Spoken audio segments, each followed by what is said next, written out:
Um século de desenvolvimento industrial no Brasil, 100 anos da White Martins, depoimento de Ana Paula Barata de Resende, entrevistada por Isla Nakano e Débora Querido, Rio de Janeiro, 28 de setembro de 2001.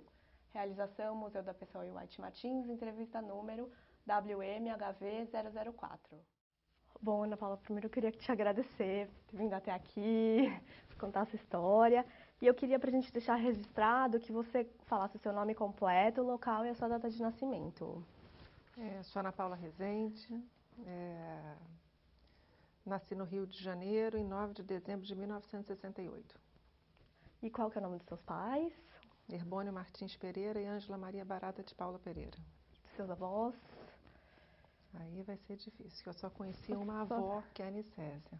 Os outros 3 eu não conheci. Então, de verdade... E me conta um pouquinho dos seus pais, a atividade deles e dessa sua avó aqui. Minha mãe, até acho que antes de eu nascer, um pouco depois, ela trabalhava num fundo de investimento, mas um banco com o irmão dela. E a partir, provavelmente, de uns 4, 5 anos, ela ficou como dona de casa. Então, se dedicou à criação dos filhos. Eu tenho uma irmã 7 anos e meio mais nova. E o meu pai sempre foi comerciante, né? Então, é mineiro, a minha mãe é carioca. Então, de fazenda, veio para o Rio de Janeiro novo, para morar com os irmãos.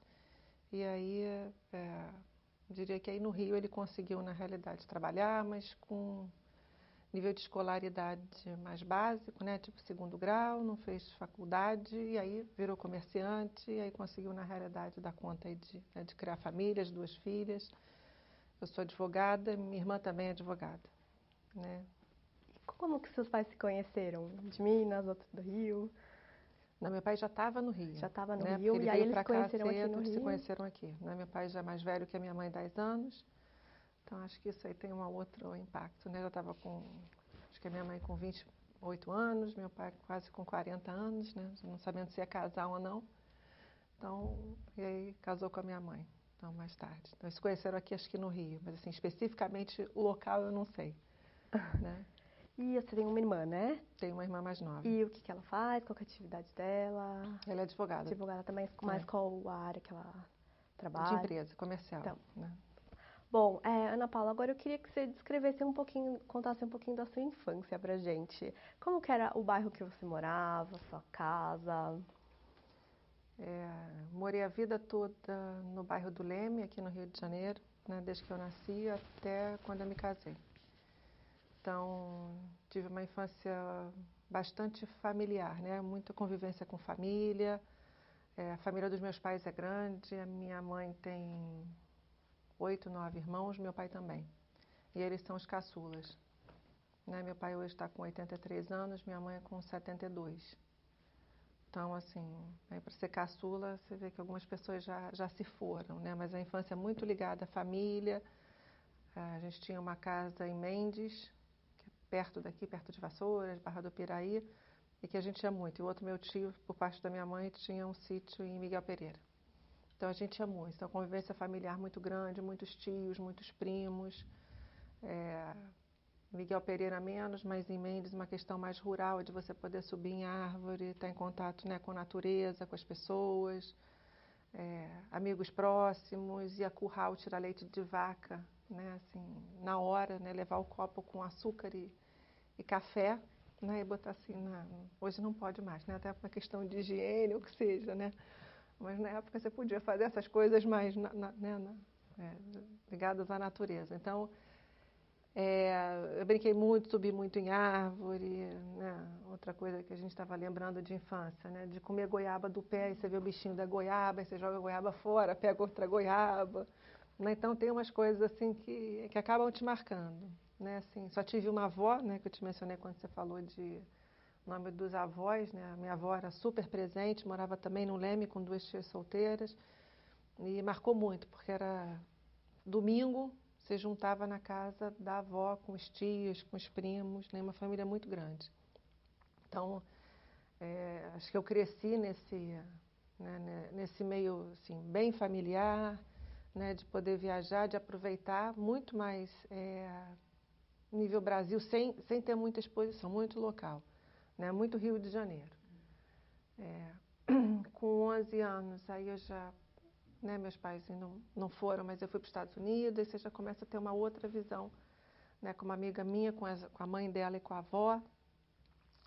E aí você já começa a ter um outro cenário, né, que para hoje a realidade é diferente, né, a gente está num mundo mais globalizado, mas naquela época era mais, né? Você sonhava um pouco em ter uma Barbie, né, que essa é da época de vocês conhecem, né? A gente tinha Suzy na época, que vocês provavelmente não ouviram falar, ou se ouviram, é o relançamento da Suzy, né, que era a Barbie brasileira.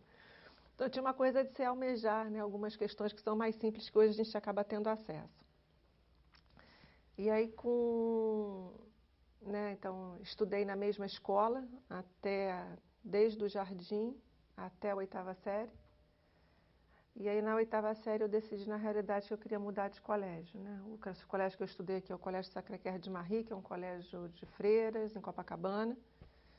E depois eu decidi que, na 8ª série, eu ia mudar para um colégio mais forte, né? Que é o Colégio Santo Agostinho, aqui no Rio.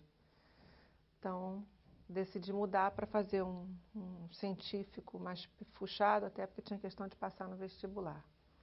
Nesse meio tempo, eu conhecia, né, no científico, o meu marido, né? Então, com 15 anos eu conheci meu marido, então estou casada até hoje.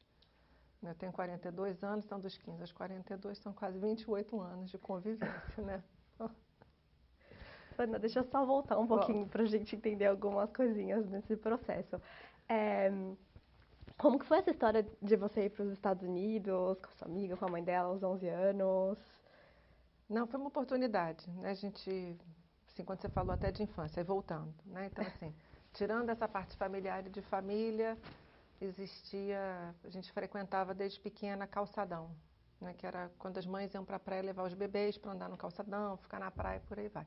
Então, eu tive um grupo grande de amigas e amigos desde pequenininho. Então, provavelmente até uns 14, 15 anos a gente convivia muito, né? E numa dessas, essa minha amiga foi com a mãe e com a avó, que ela era viúva, e me chamou para ir junto.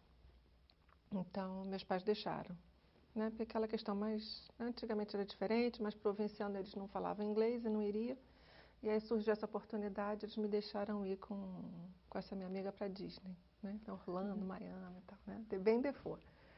Então, eu fui com eles nessa ocasião, porque ela era minha amiga desde pequenininha, né? A gente se conheceu, sei lá, com meses, andando no calçadão as mães. Então, você tinha amizade né, de um longo tempo. Então, por isso que eu acabei viajando com elas. E como que foi essa viagem? Quais foram os momentos mais marcantes delas? O que você lembra?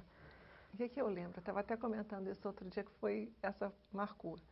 Essa viagem foi super boa, né? Porque é diferente, né? A Disney, se hoje já é um sonho de consumo, né? Em geral, mas é mais acessível, naquela época era muito, né? Porque você não tinha tanta facilidade de viajar, né? As coisas não eram tão, né? Zero de globalização nesse sentido. Então,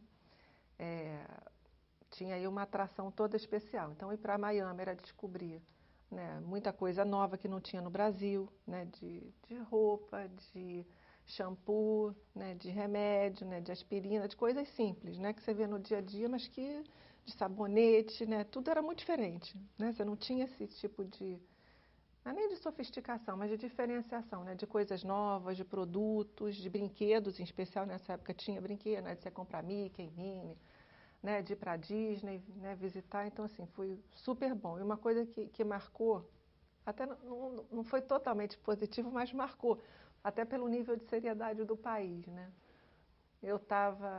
Acho que eu fiquei meio que passando mal, e aí eu não queria atrapalhar a excursão, né? Você vê, tinha menos de 12, de 11 para 12. E você vê um nível de realidade muito distinto de segurança. Aí a gente estava almoçando, eu falei, não estou me sentindo bem, eu vou ficar aqui no almoço e espero vocês voltarem. Eu fico aqui sentadinha esperando vocês, né? Para não atrapalhar o programa. Não estava me sentindo bem, mas eu podia ficar sentada. Só que nisso eu fiquei sentada esperando elas e dormi, né? Porque eu não estava me sentindo bem. E acordei no hospital da Disney, né? Então alguém me viu dormindo, né? Provavelmente chamou a segurança, ou acionou. Eu não acordei e me levou para o hospital. Eu acordei na maca do Centro de Atendimento Médico da Disney. E elas conseguiram me achar lá também, não sei como. Então, assim, alguma coisa É interessante, né? Então, e aí falando de Disney também, com 15 anos eu levei a minha irmã para Disney, numa excursão, com os outros amigos. Né? Meus pais não iam, eu não sei porquê, vou perguntar para eles um dia. Mas levei a minha irmã para Disney. Eu tinha 15, a minha irmã tinha 7 anos e meio.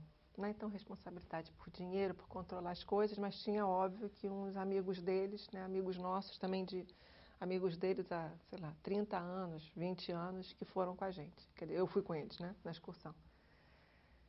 E aí eu fui com a minha irmã na montanha-russa, Space Mountain, que é a montanha-russa no escuro. E aí você vai, né, você senta e você botei minha irmã na frente. Porque eu botei a minha irmã na frente, a gente começou a subir o carrinho. E aí eu, para apoiar, apoiei o pé meio que assim do lado de fora. No que eu apoiei o pé do lado de fora, a montanha-russa clareou. Falei, poxa vida, né? Como é que aconteceu isso, né? Eu vim aqui na montanha-russa, né, assim, parou de funcionar e você fica numa expectativa enorme. Aí daqui a pouco veio o segurança e falou assim, tá tudo bem? Tá. Não, porque a gente viu o seu pé para fora na filmagem, por questão de segurança a gente parou para você se adequar e a gente continuar. Né? Então, assim, umas coisas que chamam a atenção, né, num outro mundo, numa outra etapa da preocupação. E não tinha nada demais, eu não tinha feito nada absurdo, mas eles estavam, né, com medo, sei lá. Né, se eu tinha apoiado o pé, se podia acontecer alguma coisa. Então tem assim, essas questões que são interessantes, né? Então, e aí foi com 15, né, com 11, depois com 15. E a sua fase de escola, assim, você lembra do seu primeiro dia de aula? Como que era essa coisa de comprar material, das classes, dos professores? Lembro, assim, tem uns fatos interessantes, né? Acho que o primeiro dia de aula eu devo ter dormido.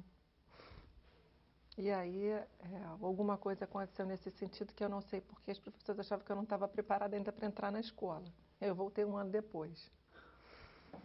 E aí eu pulei um ano, né? Então, não sei porque eu acabei ficando, talvez, fui mais novinha e aí acharam que não tinha ou maturidade ou porque eu dormia, não sei qual foi a avaliação, mas sei que eu voltei depois e depois eu acabei pulando um ano, que teoricamente não faz muita diferença, né? Mas me beneficiou porque eu entrei para a faculdade com 17, né? Normal você entrar um pouquinho depois. Né? Então, eu fiquei um ano para frente. E aí a escola é excelente, né? Enorme, uma escola religiosa, então dá para lembrar da gente muito a missa, as freiras uma graça, super velhinhas, tanto você ter aula de religião, de ter uma cultura bastante pessoal, de conhecer todo mundo, uma escola grande, mas com espaço, mas muito, né, personalizada no sentido de você conhecer as pessoas, de ter tratamento especial, de ter laboratórios grandes de ciências, né? Óbvio que tudo para a tecnologia daquela época, né? Se a gente hoje comparar, né, até da época que eu estudei, né, um pouco mais no científico e depois, né, hoje, né, quando eu olho as minhas filhas, óbvio que tem uma diferença grande. Mas um colégio grande, com área verde, né, com um entrosamento de cantina, das crianças, né, falarem, né, de brincar de hora de recreio, né, de ter balé depois da escola, jazz depois da escola, de fazer apresentação em auditório. Então, assim, foi, assim, o momento de escola foi muito bom, né, assim, muito, de lembranças muito boas. E tinha uniforme? Você lembra como é que era o uniforme? Tinha uniforme. Se eu lembrar do uniforme, eu não lembro do uniforme. Não lembro. E das festas da escola? Você lembra de alguma mais marcante, que você gostava mais, alguma época do ano? Festa junina, Dia dos Pais, Dia das Mães? Não, tem a festa junina, que era o máximo, que era muito legal, né? Quadrilha, e bem tradicional, né? Quadrilha, barraquinha, e tinha umas apresentações de final do ano, que eu lembro especificamente, né, do auditório e de eu ter sido Pato Donald, provavelmente remetendo à Disney, né? Então tem aí uma né, de história e depois apresentações que a gente fazia um pouco dentro né, de um outro auditório direcionado a balé. Então, agora a festa de Dia das Mães e Dia dos Pais eu já não lembro nas escolas. E Ana, me conta uma coisa, você foi crescendo, as matérias foram mudando, o que começou mais a te interessar na escola? Alguma matéria específica, algum professor te marcou bastante? De matéria. No 6º ano, eu fiquei chateada, né? Porque eu sempre fui boa aluna, mas ok, na média e direitinho, né? Da média para cima, mas boa aluna. E no 6º ano eu fiquei em recuperação em matemática, uma professora chamada Ione. Mas isso eu lembro, né? Então, marcou. E aí depois eu passei bem, né? Na recuperação, mas isso de alguma forma marca, né? Em matemática. E eu me considero boa em matemática, né? Apesar de eu ter feito direito. Quase que eu fiz engenharia, que depois a gente entra nessa seara. Mas quase que eu fiz engenharia no 2º ano do científico. Eu estava na área biomédica e ia fazer engenharia por ser uma ciência mais exata, né? Em termos de profissão, você tinha muito segmentado, né? Então, médicos, engenheiros, né? Professores na época, advogados. Então, você tinha aí talvez menos opção, né? Porque hoje, de novo, você tem várias opções, né? Então, quase que eu fiz engenharia e acabei optando por direito. E o que te levou a escolher o científico na hora? Na escola que eu estava, que era o Sacré-Cœur, eles tinham, na realidade, o científico era recém-criado e tinha um curso normal. E normal eu sabia que eu não queria fazer, porque eu não queria ser professora. E aí eu fui para o científico, né, que hoje eu acho que é o ensino médio. E na época, o científico tinham 3 áreas, né, biomédica, humanas e tecnológica. E aí eu optei por fazer biomédica, sabendo que eu não ia exercer medicina, apesar de ter feito um teste vocacional e ter dado medicina. Mas eu passo mal e tal, então não ia ter chance de fazer medicina. E aí eu optei tecnológica. Eu achava que era mais complicado, ficar lidando muito com física, com matemática pura, e aí eu escolhi a área biomédica, que eu achei que era o meio termo entre as duas.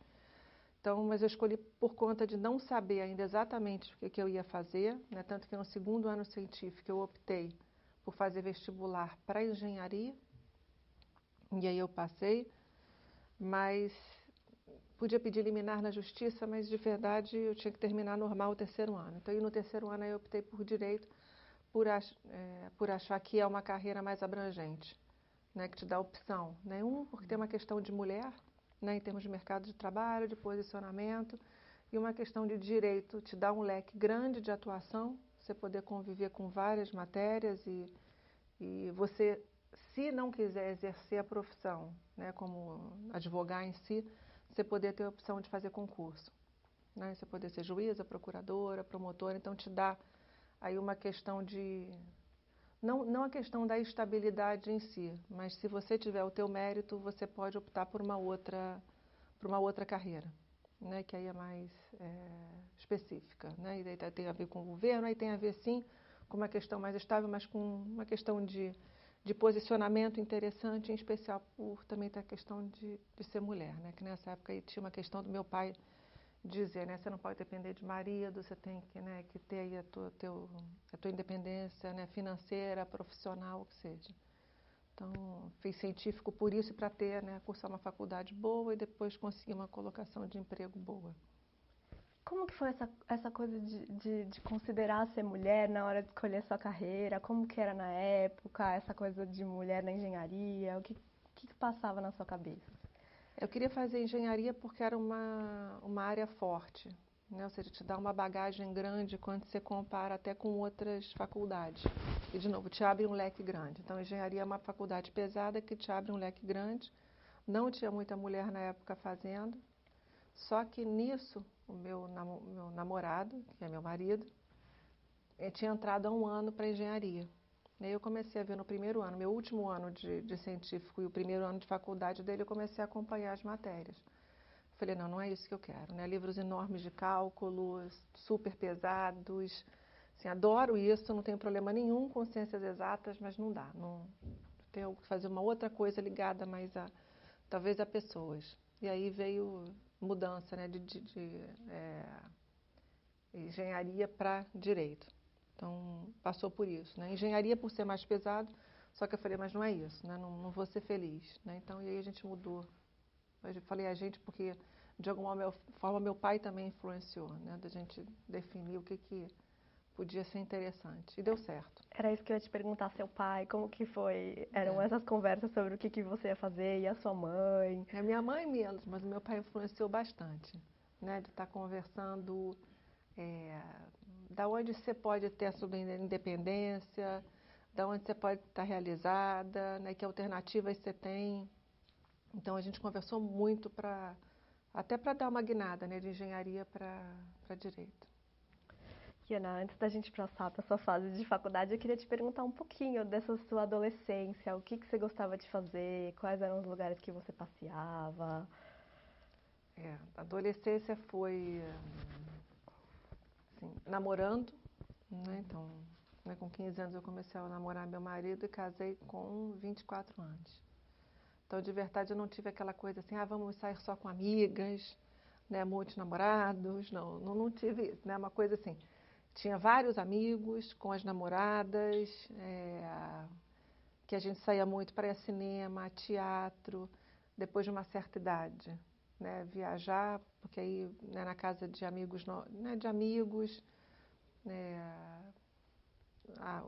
os pais do meu namorado tinham uma casa em Rio das Ostras, a gente tinha casa em Mendes, então acabava juntando grupos, né, de meninas e meninos e a gente saindo muito, né, para jantar, para ir ao cinema.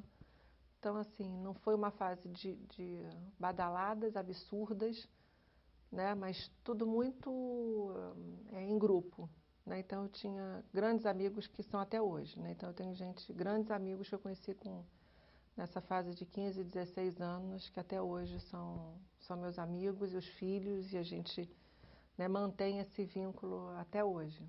Então, eu fui no Rock in Rio 1, né? A gente está acontecendo o Rock in Rio agora de novo aqui no Rio. Fui no 1 e fui no 2, né? Então, e vou nesse, né? Então, quinta-feira estarei no Rock in Rio. E me conta um pouquinho, você trocou de colégio, você foi para o Santo Agostinho, né? Foi. Como que foi essa mudança de colégio? Você sentiu alguma diferença? Foi difícil o processo de adaptação? O processo de adaptação não foi muito difícil, não. Assim, um era um colégio de padres. Eu acho que eles tinham recém colocado mulheres no colégio, porque ele era só masculino. Então, você entra no primeiro ano, eu acho que até a 8ª série ainda era masculino, abria feminino no científico. Então, você chegava com os meninos se conhecendo, mas as meninas todas novas. Então, tive um círculo de amizades bons, mas muito momentâneo, né? Aquelas amizades duraram o tempo de colégio, né? Não fiz ali amizades que eu guardo até hoje, né? As minhas amizades que eu guardo até hoje eu fiz, de fato, na infância. Então, tem algumas pessoas que né, do calçadão, que a gente chama, né? De pequenininho, e depois nessa minha fase de adolescência.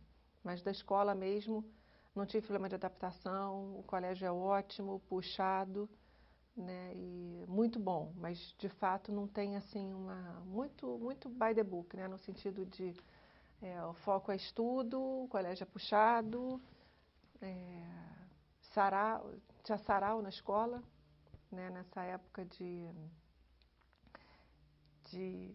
adolescência, então dia sarau, de ver as pessoas cantando, né, acho que uma curiosidade da gente ver hoje, tá dando interferência? Não? Não precisa atender, não. É só para saber se quer desligar. Não precisa. E uma curiosidade é que no ano acima de mim estava o Paulinho Mosca. Então, ele cantou no sarau. Então, a gente via ele, né? Então, assim, é interessante, né? Porque o colégio é muito tradicional e você tinha pessoas que no sarau se despertavam para a música, né? Então, você já tinha um outro estilo mesmo, né? Você vê pessoas super tradicionais, né? Então, seguindo, né? Provavelmente profissões muito mais específicas, você vê no sarau o Paulinho Mosca tocando na banda, né? E ele é um sucesso hoje, ou seja, né? Virou aí um artista conhecido, né? Então, é da minha época lá de Santo Agostinho. E esse sarau, ele acontecia sempre na Todo escola? ano. Você chegou a se apresentar alguma vez? Não tenho esse dote artístico. Essa veia não fez parte. E Ana, me conta um pouquinho agora, como que foi a sua entrada no vestibular, o último ano de escola? Você chegou a fazer cursinho? Foi difícil? Como que foi? Você estudou muito? Não, estudei, não fiz cursinho, porque o colégio já era puxado, e eu entrei para a PUC. Né? Eu queria fazer PUC ou UERJ. Mas é por uma questão de proximidade, até conhecimento mesmo, né? De você estar, talvez, num ambiente muito mais parecido, né? Eu optei por PUC. E gostei muito de fazer PUC. né? Então foram 4 anos e meio de direito, né? Eram 5, que eu acho que isso é relevante, né? E eu me formei antes, né? Eu puxei os créditos para a época de férias, né? Que você podia, não sei se hoje pode mais, mas você podia adiantar crédito nas férias. Então eu me formei meio período antes. Então assim, e aí, de novo, meu namorado, na época, estudava na PUC, né? Então ele fazia engenharia na PUC. Então eu também conheci muita gente na PUC, né? Porque aí você tem pessoal de psicologia, algumas pessoas do Santo Agostinho também foram para a PUC. Então você acabava tendo um ambiente bastante comum, né? De várias pessoas. Então até hoje, a gente vai chegar lá na White, mas outro dia uma pessoa da White, um outro diretor de um país hispânico, falou: "Você estudou no Santo Agostinho, né?" Eu falei: "Estudei." Na PUC também, eu falei: "Estudei." Ele falou: "Pois é, a gente era de uma outra turma." Quer dizer, você acaba tendo, né? Conhecendo as pessoas e tal. Então, E me conta, como é que foi entrar na faculdade, esse primeiro ano, as matérias? Conta um pouquinho. entrar na faculdade foi... Não foi muito diferente, não. De verdade, assim, era um outro estilo, né? Eu no primeiro ano de faculdade, eu comecei a fazer um intensivo de francês, então eu ficava o dia inteiro fora de casa. Era quase assim, eu puxei o máximo de matérias que eu podia, então você fazia, não sei, já de 7 ou 8, até as 2 da tarde. Às 2 da tarde eu saía, ia para o francês, ficava de 3 às 5, alguma coisa assim, e ia chegar em casa, né, de noite. Né, porque eu queria aquela coisa, investir o máximo no que eu podia, no período que eu podia. Né? Então, eu estava na época de estudo mesmo, tinha que achar que é relação mesmo, que as coisas tinham que acontecer. Então, foi um período bom. E aí, o que eu posso ressaltar na faculdade, que eu acho que é interessante, que eu acho que faz um pouco parte de personalidade, né? Eu escolhia, para fazer a monografia, o professor mais difícil, né, em Direito, que é um cara que todo mundo, assim, tinha... era totalmente avesso, porque é um cara super pesado, a matéria era direito tributário, a gente já vê hoje, tributos não é uma coisa simples, né? Então, eu escolhi direito tributário para defender monografia, para montar a tese, que eu falava, não, eu tenho que superar esse cara, né? Esse cara é bom, né? Se ele tem, apesar de ser temido, vai ter um gosto diferente se eu conseguir passar, né? E fazer né? E defender lá a monografia com ele. E aí eu saí com louvor da monografia, né? Então, assim, ele me deu 10, historicamente. Então, assim, foi assim, eu acho que uma conquista, saindo da faculdade, né, de você se desafiar a construir algumas coisas que são diferentes, né? Você podia dizer, não, mas é tranquilo, né? A faculdade eu levo aqui, pego um professor mais tranquilo, né? Defendo uma monografia porque eu preciso passar, mas aí tinha uma questão, acho que de personalidade, de você procurar, né? Que acho que eu já descobri isso, né? Assim, a gente procura algumas questões, não sei se é o ambiente ou a gente procura, né? Acho que faz parte de personalidade. Então, acho que da faculdade é isso. E aí, né, pilotis da PUC, conversar com as pessoas, eventualmente almoçar na PUC. Então, aí tem uma dinâmica. E a PUC é pertinho, né? Assim, você é paulista, né? Pois é. Então, eles moram em São Paulo, mas a PUC, assim, está no meio, né, de tudo que acontece aqui. Agora tem mais faculdade aqui no Rio, né? Então, foi... E Ana, e essa escolha de direito tributário, como que ela se deu no meio da faculdade? Você gostou da área? Você experimentou outras áreas? Não, para monografia eu escolhi mais por isso. Eu gostava em geral das matérias, mas eu me senti desafiada pelo professor. Né? Então eu escolhi, não, eu vou fazer uma monografia que seja diferente num professor que tenha, né? Porque eu queria quase assim, né? Por mais que você tire notas boas na faculdade, você tem aí uma média razoável, mas eu queria no final dizer o seguinte, poxa, fiz uma faculdade que foi desafiadora, né, no sentido de, no final, né? Porque depois, óbvio que no meio das matérias, você, né, algumas são melhores, outras são piores, você passa por todas as áreas de direito, mas no final eu queria alguma coisa que pudesse ser reconhecido como diferencial. E aí eu acabei optando por direito tributário, apesar de não ter exercido ou escolhido essa área para seguir, né? E apesar de, no final da faculdade, quando eu estava para me formar, um dos caminhos que ainda se contrata, mas que na época contratavam essas empresas que a gente chama de Big Four, né? Que são empresas de auditoria, a Ernst Young, a Andersen Consulting, que hoje é a Century, a KPMG. Então, essas empresas contratavam recém-formados, em especial de direito, para trabalhar em tributário. E eu, por acaso, fiz programa trainee para essas empresas e passei. Só que eu optei por um estágio que eu estava num banco, e aí eu acabei ficando estagiária nesse banco e depois fui contratada. E conta, como que foi fazer estágio? Você fez algum outro estágio antes do banco, ou o banco foi o seu primeiro? Eu fiz 2 estágios antes do banco. E qual Esse foi que o eu fiquei. primeiro? Foi numa... Esse foi por indicação.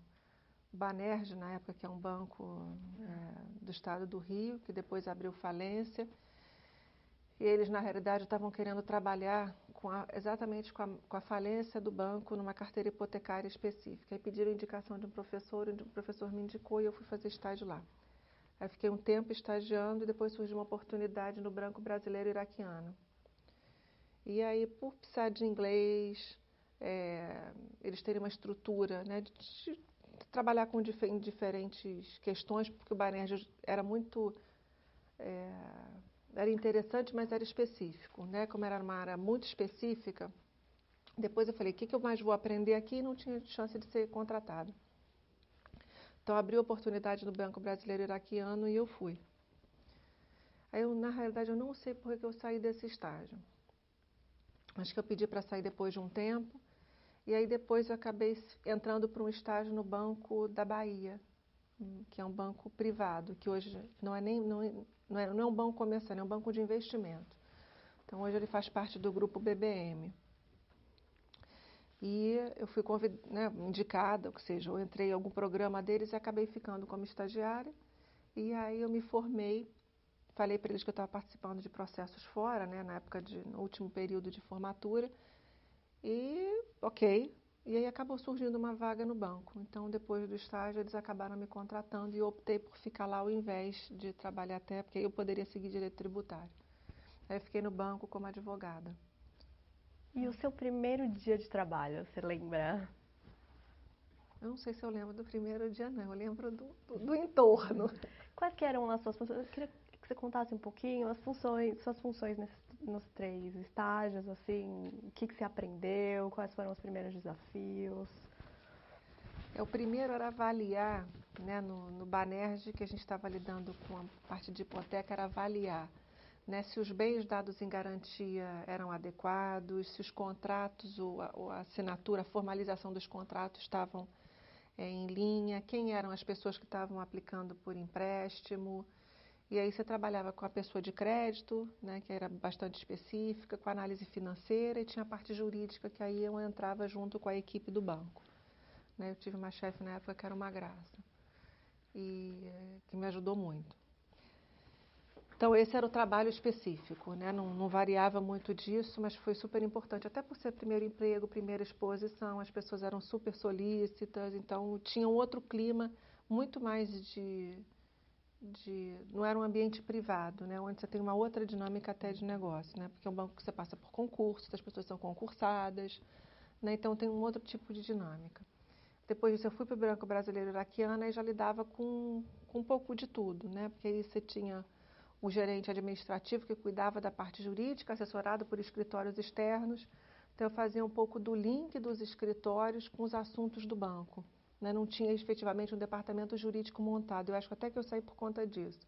Né? Que eu precisava nessa época aprender e você não tinha esse mesmo aprendizado porque você não tinha pessoas muito específicas no jurídico. Então, eu lidava com os contratos do banco específicos de operações financeiras, e aí mandava para fora para validar. Óbvio que tinham contratos padrões, com ações eventuais cíveis ou trabalhistas do banco, então acompanhava isso com os escritórios. E aí depois eu fui, aí sim, para o Banco da Bahia, que aí eu já tive mais qualificação profissional, com um jurídico bastante estruturado. E aí a gente fazia todas as análises de crédito, né? Então todas as aplicações financeiras, os contratos de financiamento, toda a parte comercial do banco, todo o direito comercial, societário. Aí eu entrei numa visão mais abrangente, né, de exercer, na realidade, a advocacia. E aí saí de lá, para ir num programa trainee para ir para a Coca-Cola. Abri um programa trainee. Eu achava que o banco era mais familiar e eu queria trabalhar numa multinacional. E aí abri o programa trainee da Coca-Cola e eu fui trabalhar, acabei sendo selecionada, até por insistência, porque não tinha vaga no jurídico da Coca. Então foi super interessante, essa trajetória é interessante. Porque na Coca eu comecei em RH, apesar de ser advogada. Então, como não tinha vaga no jurídico, eu fui para a Coca orquestrando mudar de área. Então, eu entrei, pedi para a seleção, falei, olha, então, já que não tem, RH pode ter uma questão afim com o jurídico, né, porque tem relações trabalhistas, tem uma questão trabalhista, me coloca no processo trainee. Então, por muita insistência com a supervisora na época, que era a Luísa, eu acabei entrando, conseguindo ela, né, me colocar dentro do programa, passei no programa e entrei para a Coca-Cola para trabalhar em RH. Isso ninguém sabe, viu? Olha. Então, entrei lá atrás para trabalhar em recursos humanos, aí trabalhei um pouco conhecendo a área. Então, passei pela área médica, pela área de recrutamento e seleção, pela área de remuneração, fiz alguns projetos específicos e depois a gente apresentou um projeto em RH para os gerentes da época. E aí eu fui bem, aí me efetivaram como analista de recursos humanos, isso em menos de um ano. Só que no ano seguinte abriu o trainee para o jurídico. Aí eu fui lá falar com o meu chefe, olha, gostaria de migrar, né, assim, sou advogada, gostei muito de ficar aqui com vocês em RH, mas eu quero ir para o jurídico. Então, um deles não gostou muito da ideia, tanto que falou, olha, se você não passar, você não tem jeito de você voltar, mas meio assim, me ameaçando, mas tudo bem, né? Os outros não. Mas teve uma pessoa específica que não gostou muito dessa minha atitude. E aí eu entrei para o trainee do jurídico, passei e fui para o jurídico. Eu fiquei 6 anos no jurídico da Coca-Cola. Aí eu passei como trainee, virei advogada, e aí fiz de tudo na Coca em termos de direito, né? Então, assim, conhecendo a empresa inteira, meu chefe era um show, tive apoio dos advogados, e aí contato, né, com a Atlanta, eu era responsável por contato com todos os fabricantes do Brasil, fazia link de Atlanta, né, com os fabricantes locais, a gente avaliava os tipos de contrato que a Coca estava exposta, muito foco em marketing, né, porque a Coca tem aí, né, a Coca é uma empresa de marketing, né, então tem um produto, né, que a gente vê, né, em termos de consumo, está na mesa de todo mundo, todo dia. E muito contrato de marketing, né, teve uma ação específica que eu participei que foi o máximo da gente... hoje é a Ambev, mas a Pepsi implicava muito com a Coca, né, então botavam anúncios, e aí em frente à Coca, uma vez eles copiaram um anúncio nosso, a gente entrou contra a Pepsi no CAD, para questionar que eles não podiam fazer, né, cópia.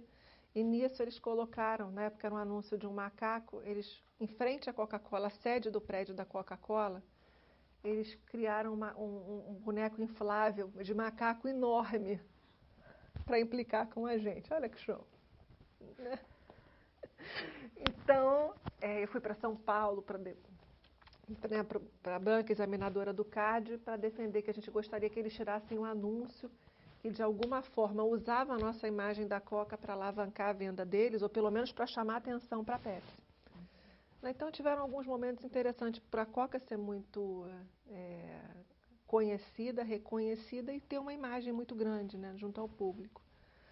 E aí tiveram, né, N coisas, né, da gente estar muito presente em show, né? Então Coca-Cola é patrocinadora oficial de grandes eventos, né? Então a gente fechava todos esses contratos, né, de eventos, de patrocínio, de marca, né, de novos produtos, quando você fala de marcas e patentes. Então aí teve de tudo, né? Então assim, divertido, né? Foi um período divertido na Coca. Continua? Não, eu só quero voltar um pouquinho. Eu já vou te perguntar sobre o seu período no jurídico. Essa sua fase no RH, que você mudou de área, o que foi mais difícil para você, que você teve que aprender, e que também talvez tenha agregado valores diferentes na sua formação? em RH, foi interessante você poder entrar numa empresa e poder ver como é que funciona a relação dos benefícios, de salário, né, com as pessoas que trabalham na empresa. Né, de como é que você trabalha plano médico, né, porque eu estava, de novo, de uma outra formação e vindo de jurídico, né, então com uma formação muito específica.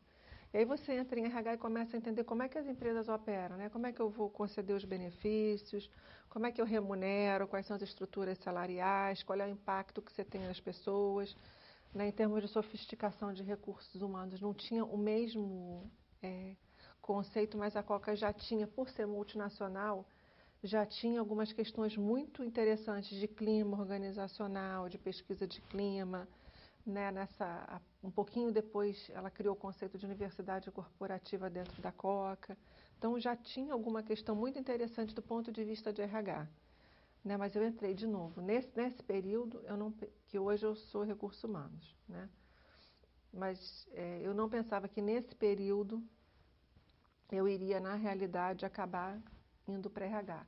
Né, uma outra área que eu também peguei, que quando eu fui para...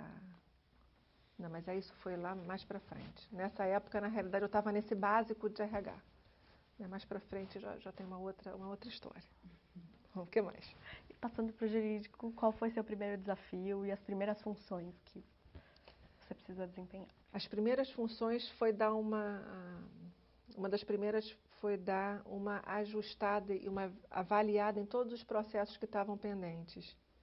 Então, eu entrei para pegar um arquivo enorme de processo e para acompanhar, né, o que estava acontecendo com os processos, se a gente deveria continuar, se deveria mudar a estratégia de processo, trabalhista, saber que processos a gente, né, tinha muito tempo ou não, se a gente faria acordo ou não. Então, fazer uma avaliação geral e passar isso para o meu gerente, né, que eu já estava como advogada, né. E um outro processo grande que foi bastante interessante é a parte toda de cuidar dos contratos de fabricação junto com os fabricantes de Coca-Cola, porque a Coca-Cola é uma multinacional que trabalha por franquia. Então ela vende o xarope e os fabricantes nos estados do Brasil é que de fato recebem o concentrado de xarope e aí colocam água, açúcar, envasam e distribuem. Então, essa relação com os fabricantes, de saber como é que a Coca-Cola opera, foi bastante interessante, né? Então, assim, acho que esses dois marcaram assim, o início de quando eu entrei no jurídico da Coca. E agora, e você já tinha parado para pensar na questão do gás, no processo de produção? Não, hoje eu paro para pensar, né? Porque aí, quando você entra na Coca-Cola, você vê qual é a cadeia toda produtiva, o que precisa para fazer. E aí você vê que a White Martins é um player muito, sim, é um fornecedor muito importante, né, para a Coca-Cola. Né, então, para o setor de alimentos e bebidas. Né? Então, hoje, quando eu olho, né, na White Martins, os tanques, né, você começa a remeter, né? O que fazem as bolhas da Coca-Cola, né? O que faz o gás, né? Essa efervescência aqui, né, que o refrigerante tem. Né? Então, vem de lá, né? Então, hoje você faz esse link e você começa a ver, né? E te dá orgulho até de saber que, né, quando você, né, hoje entrando na White, vendo a Coca-Cola como cliente, né, dá um orgulho enorme de saber que a White está lá dentro, né? E que a gente está dentro de uma marca assim também tão prestigiada, né? E que a White de verdade foi escolhido, quer dizer, as duas se escolheram, né? A Coca, né, assim, a White Martins está na história da Coca e de alguma forma a Coca está presente, né, hoje, né, por eu ter esse link com a Coca e com a White. Né, então, isso eu não podia imaginar, né, que ia acontecer. Né, e até mudar um pouco de segmento, que a Coca, apesar de ser uma indústria, funciona muito mais numa coordenação das fábricas. Né, e a White Martins é uma indústria, né, com fábricas que opera, né, com um número de empregados significativo, que a gente chega daqui a pouco lá, né. E Ana, como que era esse contato com a Atlanta que você mencionou? A gente, né, no jurídico menos, mas tinham reuniões lá fora, a gente tinha muito conference call, né, de ter que manter contato, ter aprovações, renovações de contrato, saber se uma franquia estava indo bem ou não, para saber se ia renovar contrato ou não.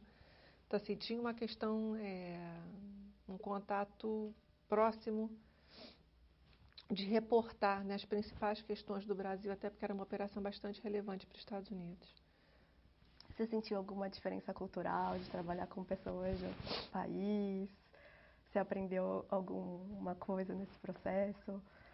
Não, trabalhar com outras pessoas é super interessante, né? Porque assim, cada um realmente tem uma cultura, né? Então acho que o brasileiro, assim, o que a gente leva muito, né? A gente até brincava, né? Numa época um pouquinho mais à frente, mas nessa época já tinha, a gente sempre teve na Coca muito contato com o estrangeiro, que a Coca acredita, e desde essa época já acreditava muito em globalização, né? Já não estou falando quando eu era tão pequenininha, né? Eu já estou falando com 20 e poucos anos.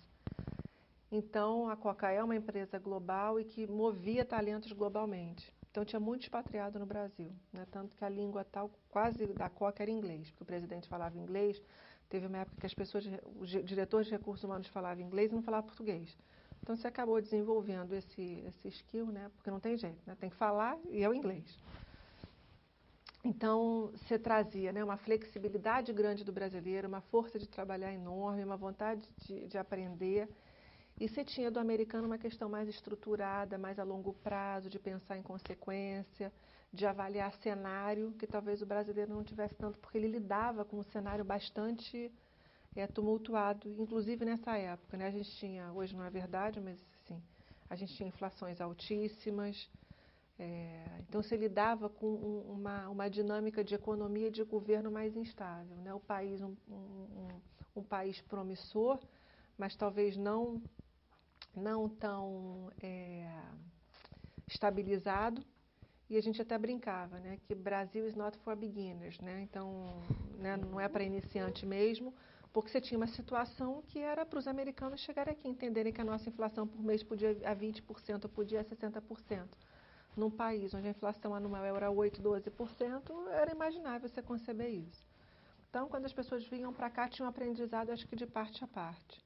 Né? Então, e de todos os países, né? Em especial o pessoal mais americano vinha para cá, mas você tinha pessoas da Europa, do Canadá, vindo para cá para poder trocar experiência. Então, assim, do ponto de vista de cultura, muito interessante. A América do Sul muito presente, que a gente, na época, América Latina, né? No sentido de também ter México, que hoje na White a gente trabalha com o conceito de América Latina, do Sul, e na Coca a gente trabalhava com o conceito de América Latina. Então, assim, mas muita integração entre os países, discussão de melhores práticas, o que você pode estar aplicando, o que é diferencial para o mercado que você pode aplicar. Né? Às vezes a gente dizia aqui, não, mas está muito frio no sul. Não, mas eu vendo, né, nos Estados Unidos no inverno e está tranquilo, as pessoas tomam refrigerante. Né? Então, você começava a ter algumas justificativas que não cabiam. Né? Então, você começa a aprender coisas bastante diferentes.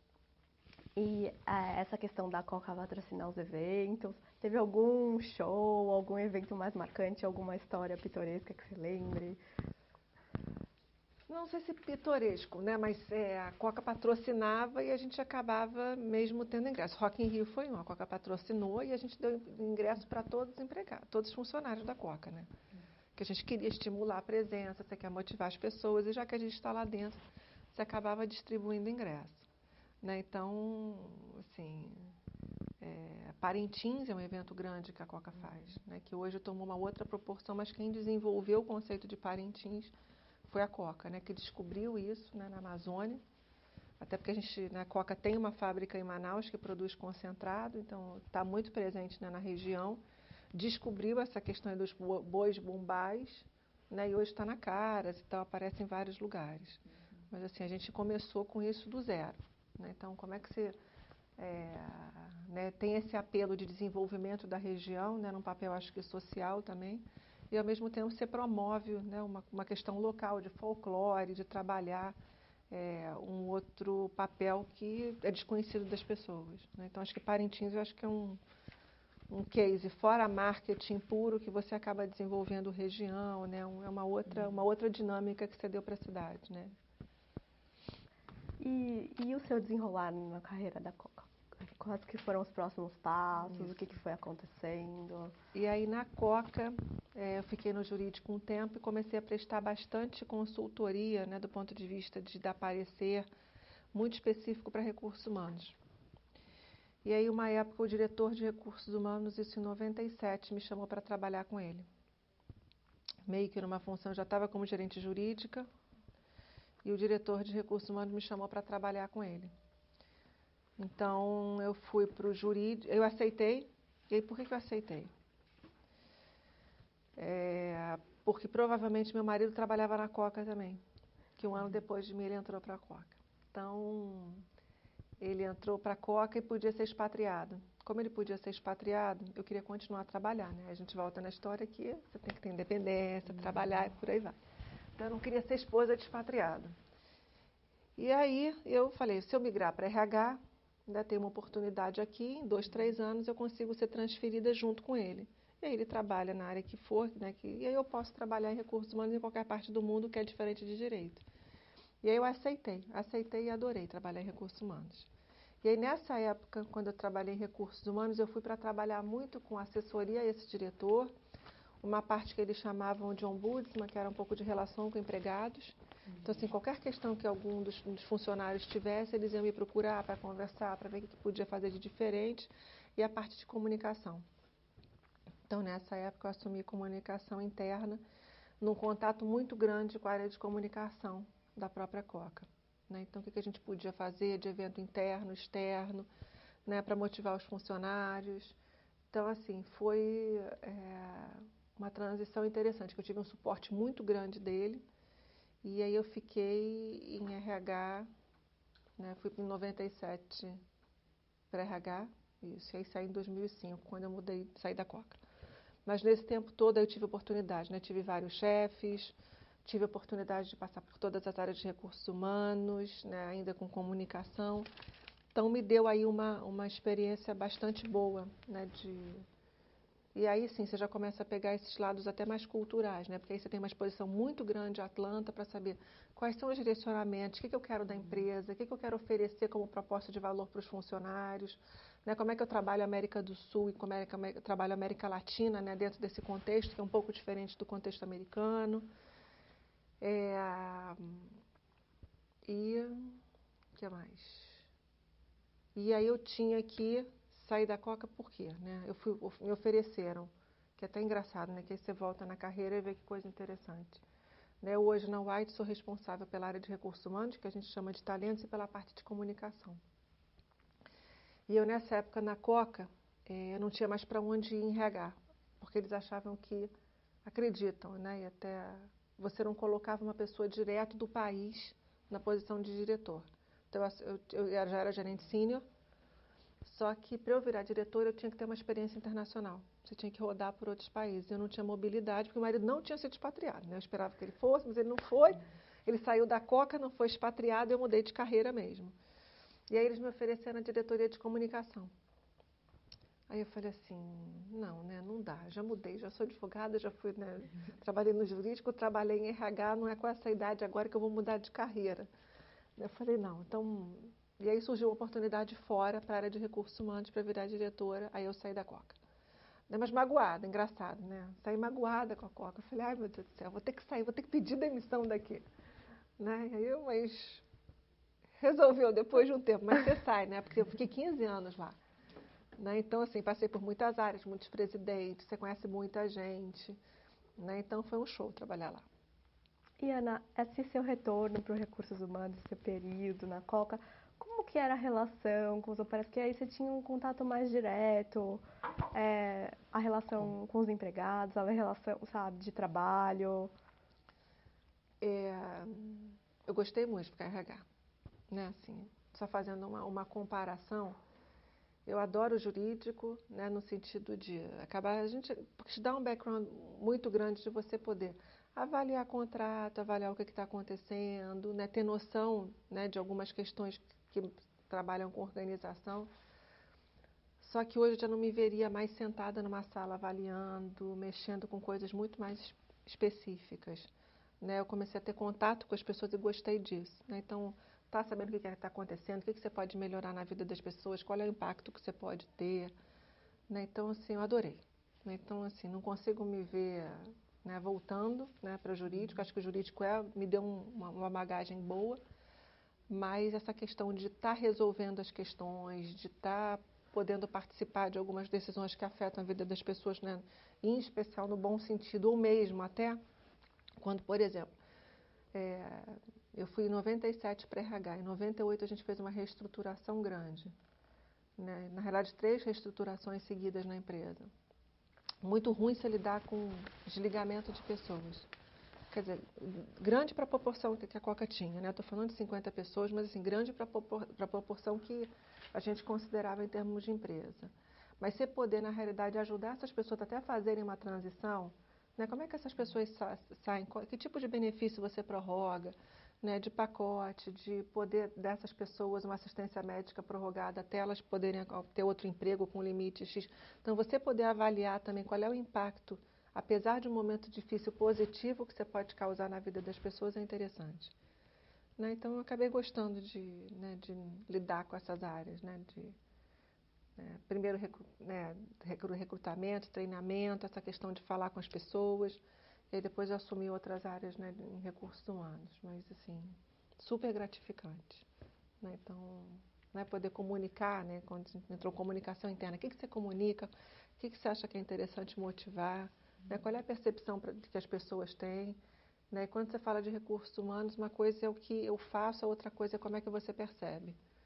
Né? Então, como é que você lida com frustração e expectativa?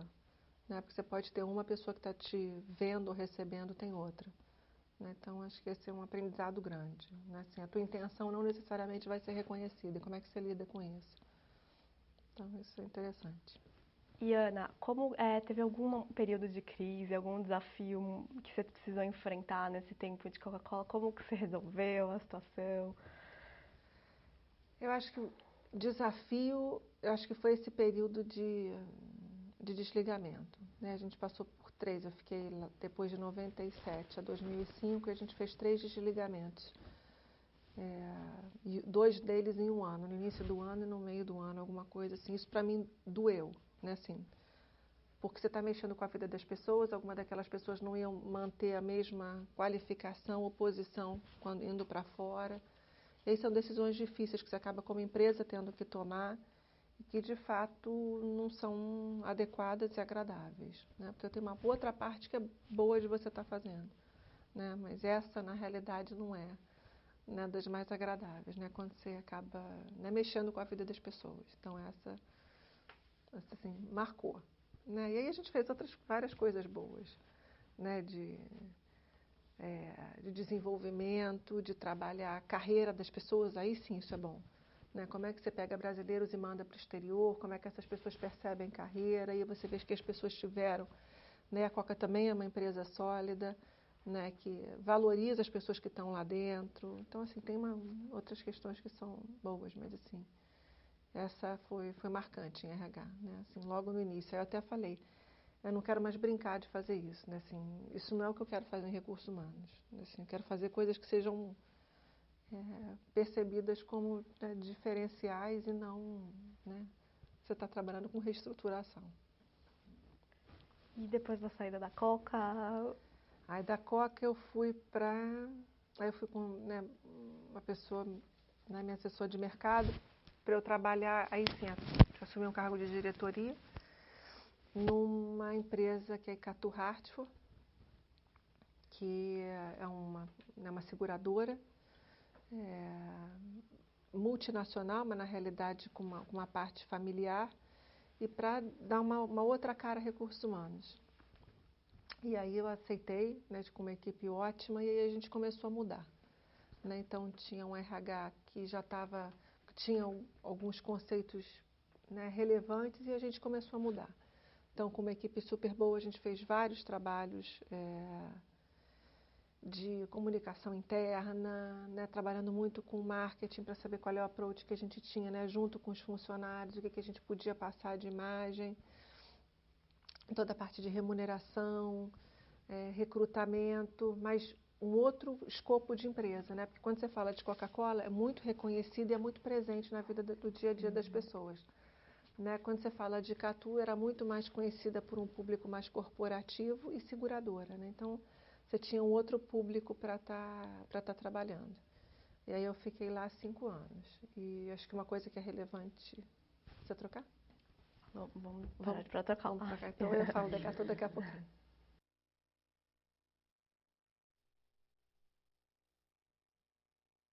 que eu fiz e ela falou, gente, me mostra a foto dessa Deixa eu ver pessoa. quem Pois é, né? Tem tanto caso surreal, né? Deixa eu ler o que... Não, porque eu já tava assim, gostando tanto da... Bom, a gente estava na saída da Coca, a entrada na Icatu Hart. Isso. E aí na Icatu, que eu estava falando. Então, assim, foi muito bom, porque né, eu entrei para assumir RH, então aí você pode, já com mais experiência, mais idade, já tendo passando, né, por outras áreas, poder de verdade mudar e, né, colocar a tua cara, o teu jeito em algumas coisas. E acho que na Icatu, que mais eu acho que, assim, que acho que faz uma ressalva que é super importante, é que eu tive a oportunidade, né, de fazer uma transição com o presidente que estava lá, que me contratou, que é ótimo, mas em especial pegar a nova presidente, que foi a Maria Silvia Bastos. Né? Então hoje ela que está agora até, ela saiu recentemente de lá, ela está como, né, prefeita, né, do Comitê Olímpico 2016. Então foi muito bom trabalhar com ela, né, em termos assim, né, de ter uma visão, né, do Brasil, de ter trabalhado, né, no governo muito tempo, então ter uma questão aí, né, de ser uma pessoa pública, né, extremamente renomada, conceituada, ficou como consultora da Varig, e aí ela foi para a Icatu. E aí você vê uma gestão feminina, né? Você pega uma presidente mulher num ambiente financeiro, que é bastante masculino, né? Em especial também, né, esse grupo de gestores, diretores também, homens, né? Então, como é que ela, na realidade, lidou com essa... Né, como é que ela lidou com a situação, como é que ela administrou, gerenciou. Então, assim, teve um papel importante, né, em algumas mudanças que a gente fez na empresa, de saber, né, de formalizar processo, de tratar os acionistas, né, tanto brasileiros quanto americanos. Então, assim, foi um momento bastante rico de carreira, né, porque eu estava assumindo uma área como um todo, e eu fiquei 5 anos lá, e 2, por você ter a oportunidade de trabalhar, né, com uma pessoa que, na realidade, é muito reconhecida, né, no mundo empresarial, né, de consultoria, né, de destaque, por ser mulher. Então, acho que aí teve um a mais, né, quando você trabalha numa empresa e pode... quando você trabalha numa multinacional, você, de fato, acaba tendo muito vínculo com a matriz, né, então, com políticas. E quando você trabalha nessa empresa aqui, né, na Icatu Hartford, que nesse momento era 50% brasileira e 50% americana, você tem um acordo entre os sócios. Então, você consegue uma agilidade brasileira, né, porque você tem os sócios muito próximos. Então, você executa, faz, acontece, e você tem uma outra questão de planejamento, que é o pessoal dos Estados Unidos, né, onde você apresenta os planos, aprova. Então, você tem aí um mix de trabalho bastante interessante. Então, esse foi aí E aí depois eu saí da Icatu e eu estou na White. Agora vê onde é que você quer chegar. Não, deixa eu só perguntar mais um pouquinho da Icatu. Fala mais um pouquinho dessa questão de uma gestão feminina e do seu papel também de liderança, diretora, mulher. O que você enfrentou, que foi difícil, que você precisou aprender, que você precisou reaver na sua postura? Na Icatu, a gente já, assim, a liderança feminina da Maria Silvia tem um peso, né? Então, assim, como presidente, mas eu não era a única diretora. Você tinha até um balanço bastante razoável. Você tinha uma diretora jurídica, uma diretora de compliance e uma diretora, um ombudsman, que também estava no nível de diretoria. Então, eram 4 mulheres comigo. E aí, provavelmente, tinham mais uns 8 homens, né? Nas áreas mais de negócio, financeira. Então, não teve nenhuma questão específica, na realidade, né, por ter esse papel feminino, mas a gestão feminina é que eu acho que tem aí um diferencial, né? Quando você fala de presidente, né, dá orgulho de você, né, poder olhar isso e você, né, de poder passar essa dinâmica, né, de ter um board, né, uma diretoria que você tenha mais ou menos um equilíbrio entre homens e mulheres.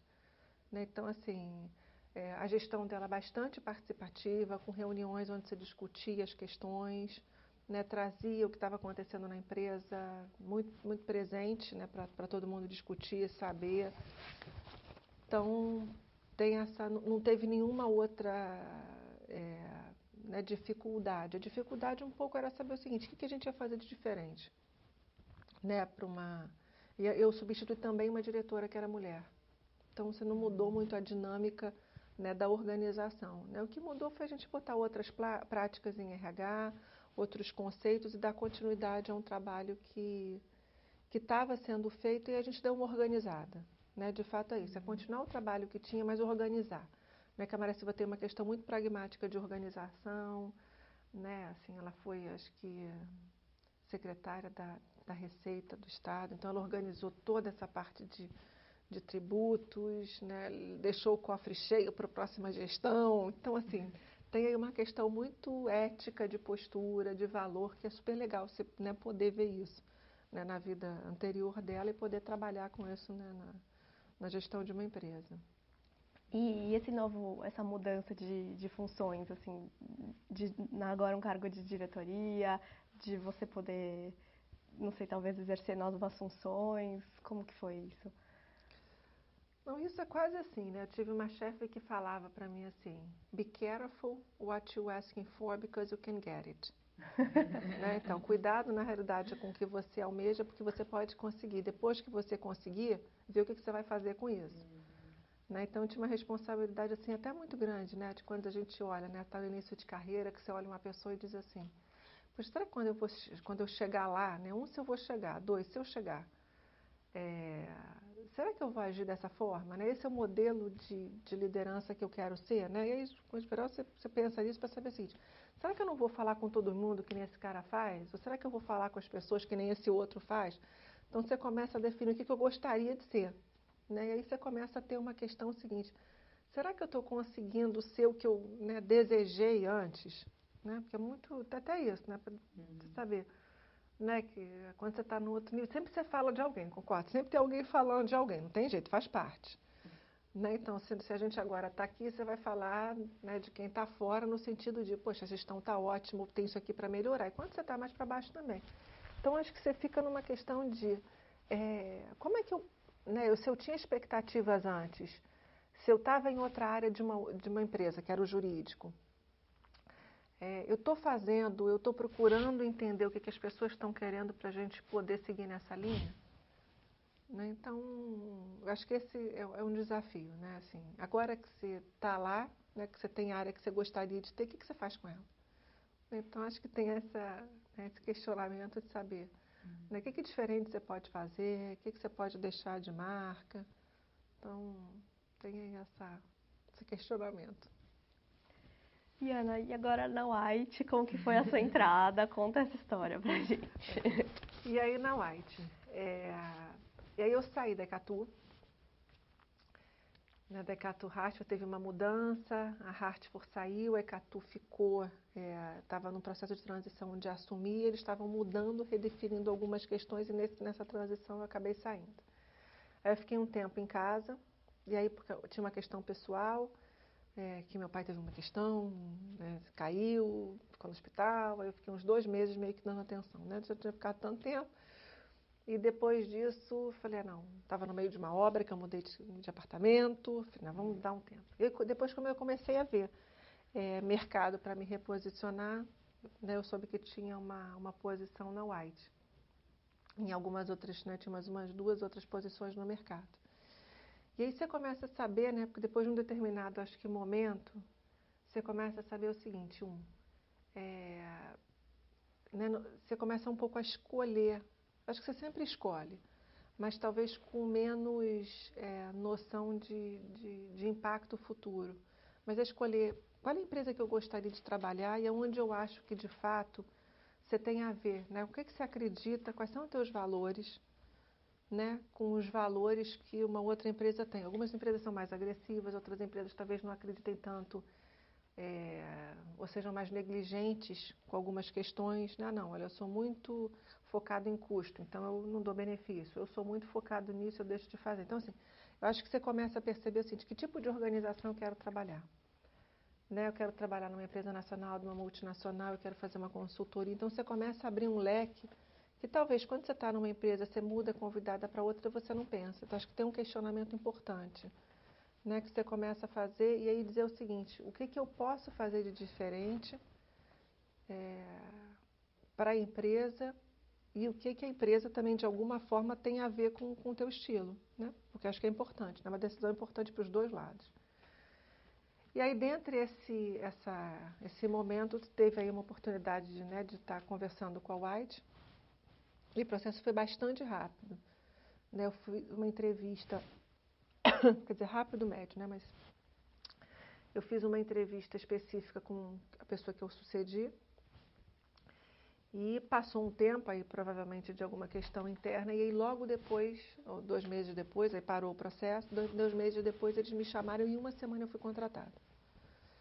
Então, assim, dado o primeiro momento, passou um tempo, depois foi super rápido. Né? E aí você questiona, né? Você começa a conhecer, né? Eu conheço a White Martins, né? É uma empresa extremamente sólida, né? No mundo corporativo, acho que ela é muito mais visível, porque diferente da Coca, né? Qualquer pessoa na rua sabe quem é Coca-Cola, né? Está presente na tua mesa, no supermercado, no bar, em qualquer lugar. Da White já é mais difícil, né? Ninguém usa os gases da White Martins. Né? E até te faço uma analogia que é interessante, né? A gente vende gases, né? Soluções, mas na realidade é para utilizar um produto que ele é intangível. Né? Você fala, cadê o ar? Né? Como é que eu tangibilizo a molécula do ar? Como é que eu vendo para alguém, né, alguma coisa que ele é intangível? Eu ainda coloco, eu invaso o ar, né, e coloco à disposição de um terceiro. Né? Porque é isso que a gente faz, você não consegue ver. Né? E aí quando a gente fala de misturas do ar, né? Eu pego uma molécula disso, uma molécula daquilo e digo que aqui tem exatamente a mistura que você quer, que você me pediu. Mas você não consegue perceber, porque a Coca-Cola eu consigo beber, ou qualquer produto, a água eu consigo, né? Eu tangibilizo, vejo que é água, vejo se a água tem algum outro gosto ferroso ou não. Então tem uma questão na White, né, de você perceber como medicinal, né? Quando você está andando na rua, você vê os tanques da White Martins, em especial perto de hospitais. Né, que isso é presente na tua realidade. Ou quando você vê alguém que você precisa também no hospital precisando de ar, né, ou seja, de oxigênio para uma operação, né, ou para máscara, ou o que seja. E aí você entra e vê que a empresa, né, já tem um conhecimento, a gente que eu já vinha de empresa, ela é muito presente no mundo corporativo, né, como uma das 100 maiores, extremamente sólida no Brasil financeiramente, de um grupo multinacional. Né, a White está fazendo 100 anos, né, ano que vem. Então você tem toda uma trajetória e que de fato você não consegue tangibilizar, mas ela é muito presente. E aí você começa a ver os valores da White, né, que é qualidade absurda, né, então eu tenho que ter qualidade e uma confiança absurda, junto com segurança. Então acho que isso é extremamente relevante. Né, as pessoas precisam confiar que a gente é uma empresa extremamente séria, até, né, porque e acho que prova disso é estar no mercado há 100 anos, é participar de um grupo multinacional, é ter uma expansão na América do Sul, né, América Latina, tem México, então a gente está presente em vários países, né, é líder no mercado, né, quando eu falo de Brasil e América do Sul, uma das maiores no mundo. Então você pega esses valores e aí você começa a linkar. A Coca também tinha valores de qualidade muito fortes, né? Eu preciso ter um produto igual em todo lugar do mundo.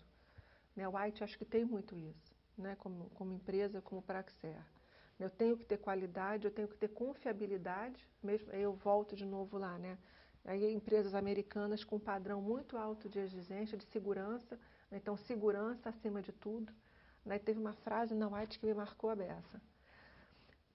Acidentes são evitáveis, né? Porque às vezes você diz o seguinte, não, mas um acidente aconteceu. Não, não, a White acredita que acidentes não acontecem. Né? Se acontece porque você, de alguma forma, deixou que ele acontecesse, porque acidentes são evitáveis e você é responsável pela sua própria segurança.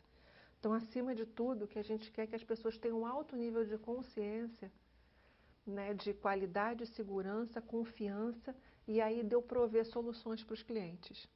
Então eu entro né, se eu puder fazer uma analogia, né, de eu pegar um produto de consumo, né, que eu estou lidando, né, com as pessoas, que as pessoas ingerem, então é muito sério quando você lida com alimentos e bebidas, e eu trago, e é tangível, eu trago para um mundo totalmente intangível.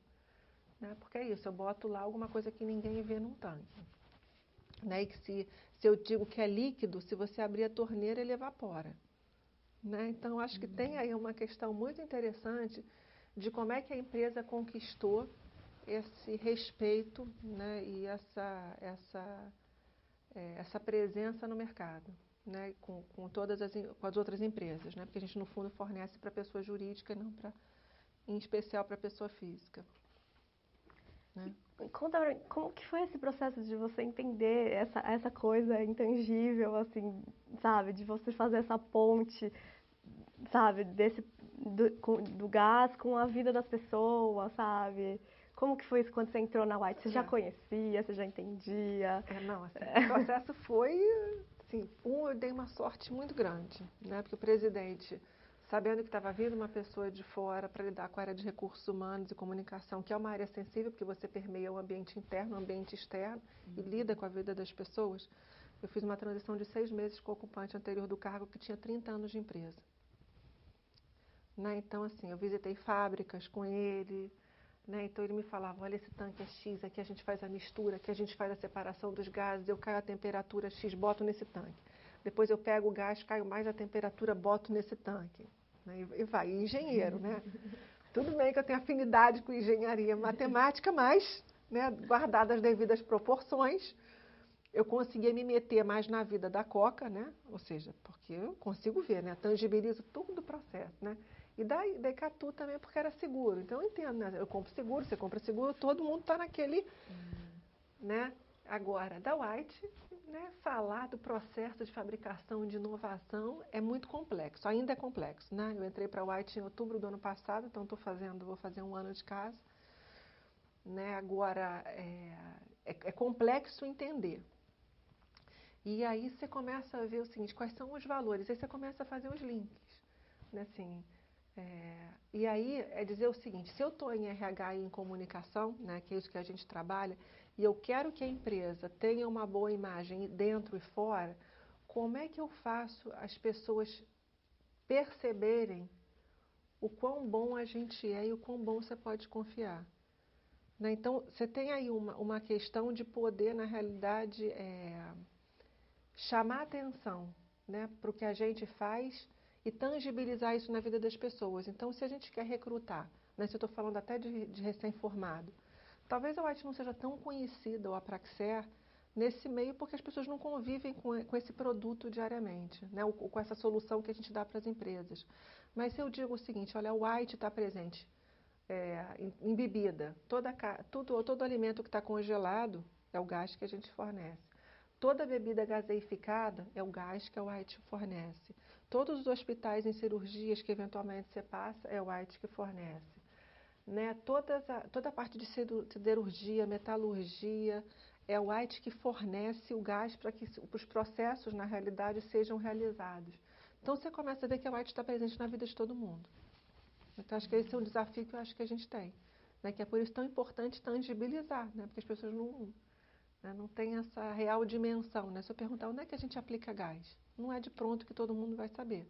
E talvez nem eu antes de entrar para lá, né? De saber como é que a gente está presente na vida das pessoas. Então, acho que a gente tem um desafio de poder mostrar, né? E poder... E acho que por isso é tão forte esse valor de qualidade, confiabilidade, dar soluções, né? Tratar de forma diferenciada. Porque eu acho que tem essa questão com o produto, que é um produto quase... É um commodity, né? O ar está aqui. Você pode se apropriar dele, a gente se apropria e faz alguma coisa que dá valor ou dá significado para a vida das pessoas de forma diferente. Então, é complexo, mas é interessante. E Ana, você lembra do seu primeiro dia de trabalho na White? Lembro, isso eu lembro. Conta. Esse é super recente. Meu primeiro dia foi muito bom, de novo. Como ele sabia, né, é Sérgio Breia, ele estava fazendo a transição comigo, ele convocou uma reunião com todas as pessoas da área de recursos humanos, nesse hotel. Nesse hotel? Foi nesse hotel, não? Não, não foi não. Então ele convocou uma reunião para eu conhecer a equipe toda. E então a equipe toda se apresentou, né, então eu pude sentir um pouquinho, né? Eu já tinha tido uma conversa com ele antes, então informal, antes de eu começar a trabalhar na White. E no primeiro dia ele me deu quase um banho de loja. Olha, isso aqui que a gente faz. Então as pessoas puderam se apresentar, falarem dos projetos, do que elas acreditavam. E no final eu falei um pouquinho da minha experiência. Então, assim, foi bom, assim, né? Você já poder conversar com as pessoas, trouxe as pessoas de fora do Rio, né, para poder conversar, então foi super bom. E como que foi a recepção das pessoas? Como que foi essa relação? A recepção foi ótima, assim, em especial por quê? Porque as pessoas de RH, ou dessa área, né, que trabalha com talentos e sustentabilidade, que a gente chama de comunicação, elas vinham, em geral, de dentro da empresa. Então, não eram pessoas que tinham um olhar do mercado. Então, você estava trabalhando na White, essa pessoa mesmo já tinha trabalhado em finanças, suprimentos, já tinham pego outras áreas, não eram pessoas de RH. Então, acho que tinha uma expectativa de vir uma pessoa de fora, né, com uma visão mais de recursos humanos, com práticas de recursos humanos, para dizer o seguinte: então, o que a gente pode fazer diferente? Dado que a gente já tem esse sucesso todo, que a gente já atingiu isso, em RH, o que a gente pode fazer de diferente, né, de práticas e que a gente possa estar aplicando? Então, assim, a receptividade até hoje foi super boa, tanto da área quanto das outras áreas da empresa, né, assim, da área específica, né, que eu estou trabalhando, quanto das outras áreas. Né, e assim, nesse um ano, até abril, eu fiz essa transição com essa pessoa, e a partir de abril eu assumi a área como um todo, e a gente aí está fazendo várias iniciativas. Né, então, sim, super diferente. E uma outra coisa que eu acho que é relevante mencionar é que a White tem um nível de abrangência. Né? A Coca provavelmente tinha aí, no início, uns 800 empregados, chegou acho que até 1.000, quando a gente tinha algumas fábricas. Né? Indiretamente tinha mais, né? Mas diretamente a Icatu 1.200, e estou falando agora de Brasil e América do Sul, de 4.200 e 5.500 pessoas. Então, você tem um desafio, né, de mobilização das pessoas, de disseminação de cultura, que é bastante interessante. Então, acho que tem um desafio adicional quando você fala de pessoas. Queria que você falasse um pouquinho dessas iniciativas que estão sendo feitas, que você está... Assim, eu acho que tem aí uma questão interessante, né, de foco, né, até da presidência, dos diretores, uma expectativa grande do que você pode fazer diferente de RH, e em especial, né, assim, o que a gente, né, tem aí feito como proposta. Eu acho que é uma integração grande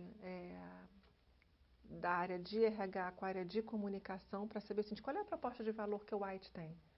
Né? Se eu vendo isso tudo para fora, como é que eu passo isso tudo para dentro ou ao contrário? O que eu digo para dentro que eu posso falar para fora? Né? A empresa é extremamente inovadora, trabalha muito criatividade. Óbvio que a gente não pode ser criativo porque eu tenho processos industriais, né, que envolvem muita segurança, mas como é que a gente pode trabalhar a inovação dentro desse conceito? Que soluções eu posso ter para os clientes? Como é que eu trabalho isso internamente no modo de fazer as coisas? Então, tem uma parte de comunicação, de integração nisso no dia a dia, uma questão grande de desenvolvimento. Como é que a gente prepara o White para mais 100 anos de sucesso? A gente sabe que essa é uma empresa vencedora, né? Ela está aí há 100 anos, é líder de mercado. E acho que o que a gente tem é desafio aí, em geral, quando você está ganhando, você não mexe no time. Né? E acho que até não é nem o caso da White, porque eu acho que, assim, a gestão que eu conheço, eu acho que mexe, se questiona, para sempre estar aprimorando. Mas eu acho que, em geral, da empresa, por que eu preciso fazer isso se eu já tenho sucesso? Não, a gente tem que fazer isso porque eu tenho que cada vez mais... Né, subir o meu grau de exigência porque o mercado está mais competitivo, está mais globalizado, e eu tenho que manter essa minha posição e continuar quase superando as expectativas dos clientes, né? Não é mais alcançando, eu tenho que superar. Né, a gente falava na Coca e na Icatu, e acho que na White, que acho que as empresas têm que, não é que começar, mas assim, atender às necessidades que nem você sabe que tem. Né? Provavelmente a gente não sabia que tinha necessidade por computador, até ele ter celular. Né? A gente diz, antes a gente saía de casa sem celular, tranquilamente, né? Você chegava no lugar, ligava, tinha orelhão. Né? Hoje você, se sai sem celular, você parece que... Né? Minha filha de 9 anos tem celular. Né? Então, assim, e como é que você lida com isso? Né? Que você é meio contra, mas faz parte hoje. Né? Você quer dizer, olha, você está na escola, eu estou aqui do lado de fora, sai. É mais fácil do que parar o carro e ir lá. Então, assim, isso dá uma outra dinâmica para o mundo. Então, como é que a gente prepara uma empresa vencedora nesse outro ambiente para estar se reinventando, mas, de novo, com um produto que não muda, né? Assim, é o ar. Né? Então, de novo, eu tenho soluções inovadoras, mas o meu produto não muda, é a molécula de oxigênio. Né? Então, eu trabalho com essa questão, mas... Então, como é que eu tenho tecnologia para aplicar nesse produto que ele não mudou? Né? Então, acho que aí a gente tem um desafio grande de mostrar para as pessoas que a gente precisa sempre estar continuando né, nessa conquista. Assim, como é que a gente vive os próximos 100 anos? Né? E como é que a gente registra isso? E Ana, me conta uma coisa. Quando você entrou na White, o que te impressionou, o que você aprendeu, que você considera ser característica da White Martins? Assim? Isso que eu te falei no início. Achei muito forte essa questão dos valores da empresa. Né? E achei muito interessante isso. Como é que a gente vive isso no dia a dia? Né? Então, assim, se eu achava que na Coca, né, a gente chegava numa fábrica e já tinha um grau de segurança grande, na White você recebe um manual, um botão para dizer área de emergência. Óbvio que as indústrias todas têm isso, né? Quando eu estou falando de indústrias grandes e sérias. Mas isso te causa é quase assim, eu realmente acredito, porque os caras têm muita seriedade, né, quando você chega, né, no que eles estão fazendo. Né? Então, assim, tem uma responsabilidade, né? Aí eu entro até do ponto de vista social muito grande, né? Na campanha, ou seja, na cadeia produtiva, de como é que eles se relacionam. Então, acho que isso, de alguma forma, você mostra a solidez da empresa e por isso que você tem os resultados que tem, né? De como a empresa gerencia essa cadeia produtiva. E conta um pouquinho pra gente dos desafios de uma liderança feminina, uma diretora mulher. Esse na White já é um desafio. Né? Assim, em 100 anos, né, ou quase 100 anos, eu sou a primeira diretora mulher na América do Sul. Né? Então, acho que esse tem um peso. Mas acho que isso está em transformação na White. Né? A gente tem gerentes, né, mulheres, né? Eu acho que está caminhando para ter mais, mas eu acho que, de fato, por ser uma indústria, provavelmente tinha alguma questão de... não é nem preconceito, né? De dizer, não, mas as engenheiras não querem trabalhar aqui numa indústria pesada. Então vamos lá e pergunta para ela se ela não quer trabalhar. Né? Pergunta de fato se ela não tem interesse em se juntar a uma indústria, né? Porque não tem talvez a mesma atratividade que outras empresas de bem de consumo. Mas eu acho que tem uma questão da gente quebrar alguns paradigmas. Né? De uma indústria, porque a indústria é pesada e óbvio que talvez eu não tenha em posições de operação mulheres, né? Até porque tem uma questão, né, de ter um esforço físico, de precisar de força para algumas questões, mas em outras posições a gente pode ter, então acho que isso está aprimorando. Né? Eu acho que os diretores foram super receptivos, né, apesar, né, de ser a primeira mulher. Esse ano a gente já colocou mais 2, já são 3. 2 diretoras, tem outras 2 diretoras. Uma entrou em fevereiro, a outra entrou em junho ou julho. Né? Uma em RH e a outra em informática, em TI. Então, de fato, assim, acho que está mudando o cenário. Né? E outro dia estavam brincando, mas é por isso que é bom ter uma mulher aqui com outro ponto de vista. Então, você começa a questionar algumas coisas, né, que antes não eram. Né? E a dinâmica do grupo, às vezes, muda. Né? Então, é interessante você olhar, né, como é que você muda e repensa algumas coisas. Né? E acho que assim, faz parte de indústria. A gente sempre provavelmente vai ter uma população feminina menor, mas eu acho que o que cabe é dizer o seguinte, hoje o mundo está mais globalizado, e o que a gente diz? E é fato, né? Tanto a Praxair quanto a White. A gente tem que buscar talento que seja feminino ou masculino, não importa. Né? E numa cultura, né? E a gente preza muito isso na White e na Praxair, né? A Praxair é reconhecida, a White Martins muito reconhecida pelo trabalho a nível de responsabilidade social que ela faz. Eu acho que isso é importante ressaltar. Né? Quando a gente fala de inclusão de pessoas com deficiência, a White Martins foi pioneira. Em 1900 e alguma coisa, então você pega esse histórico com alguém. Né? Que eu acho que tem uma história para contar da White. Né? De ter um programa hoje de deficiência muito forte, muito pesado, né? Das pessoas circularem e a gente ter isso como valor. né, a diversidade. Então, acho que é natural, né? Hoje você tem mais mulheres no mercado de trabalho, mais mulheres se formam, né? Então, acho que é natural, né? Se no passado você tinha menos mulheres até cursando faculdade, ou talvez no meio executivo, ao longo dos anos isso aconteceu. E você não vai desconsiderar o trabalho. Então, eu acho que todas as empresas vão buscar essa linha, né? O talento está e eu vou buscar ele. E talvez, quanto mais diverso for, mais eu consigo agregar de discussões produtivas. Né? Porque é isso, eu tenho um pensamento diferente, né? Se eu tiver todo mundo igual, a gente não sai do lugar, né? Todo mundo vai naquela mesma linha. Se eu tiver alguém que consiga, né? Isso não importa se é homem ou mulher, né? Porque a gente pensa muito em diversidade, não, né? Eu tenho uma questão de raça, uma questão né, de gênero e fica nisso, mas não é. Né? Assim, é o que a gente fez, né? Onde eu nasci, onde eu fui criada, diferença entre estados, né? Diferença de criação, de religião. Né? Então, você entra primeiro né, no que a gente até abre aqui. Eu tenho uma diversidade, né, da própria forma que a gente chama de biológica, e depois eu entro no social, e depois eu entro no organizacional. Né? Porque, de novo, se eu pensar em diversidade, eu tenho o operador, eu tenho o analista, eu tenho o gerente, eu tenho o diretor, isso já é diversidade por si só numa organização. Depois eu tenho áreas distintas, depois eu tenho formações distintas. Né? Eu sou hoje advogada de formação, que estou numa área, né, de recursos humanos e comunicação. Daí você começa a ver engenheiros que trabalham em outras áreas. Então, acho que essa diversidade de pensamento, né, que a White tem e que acho que o mercado hoje tem é muito benéfica. Né? Vou fazer uma pergunta nesse sentido. Na verdade, era de diversidade que, né, você já estava falando. Com tantas unidades, você falou, né, o número de funcionários, entre cerca de 4.000 e 5.000. Como conseguir uma unidade aí, né? Não, dentro da diversidade, como manter um perfil, né, desses colaboradores? Se é possível mesmo traçar um perfil, ou como juntá-los, né, nesses valores?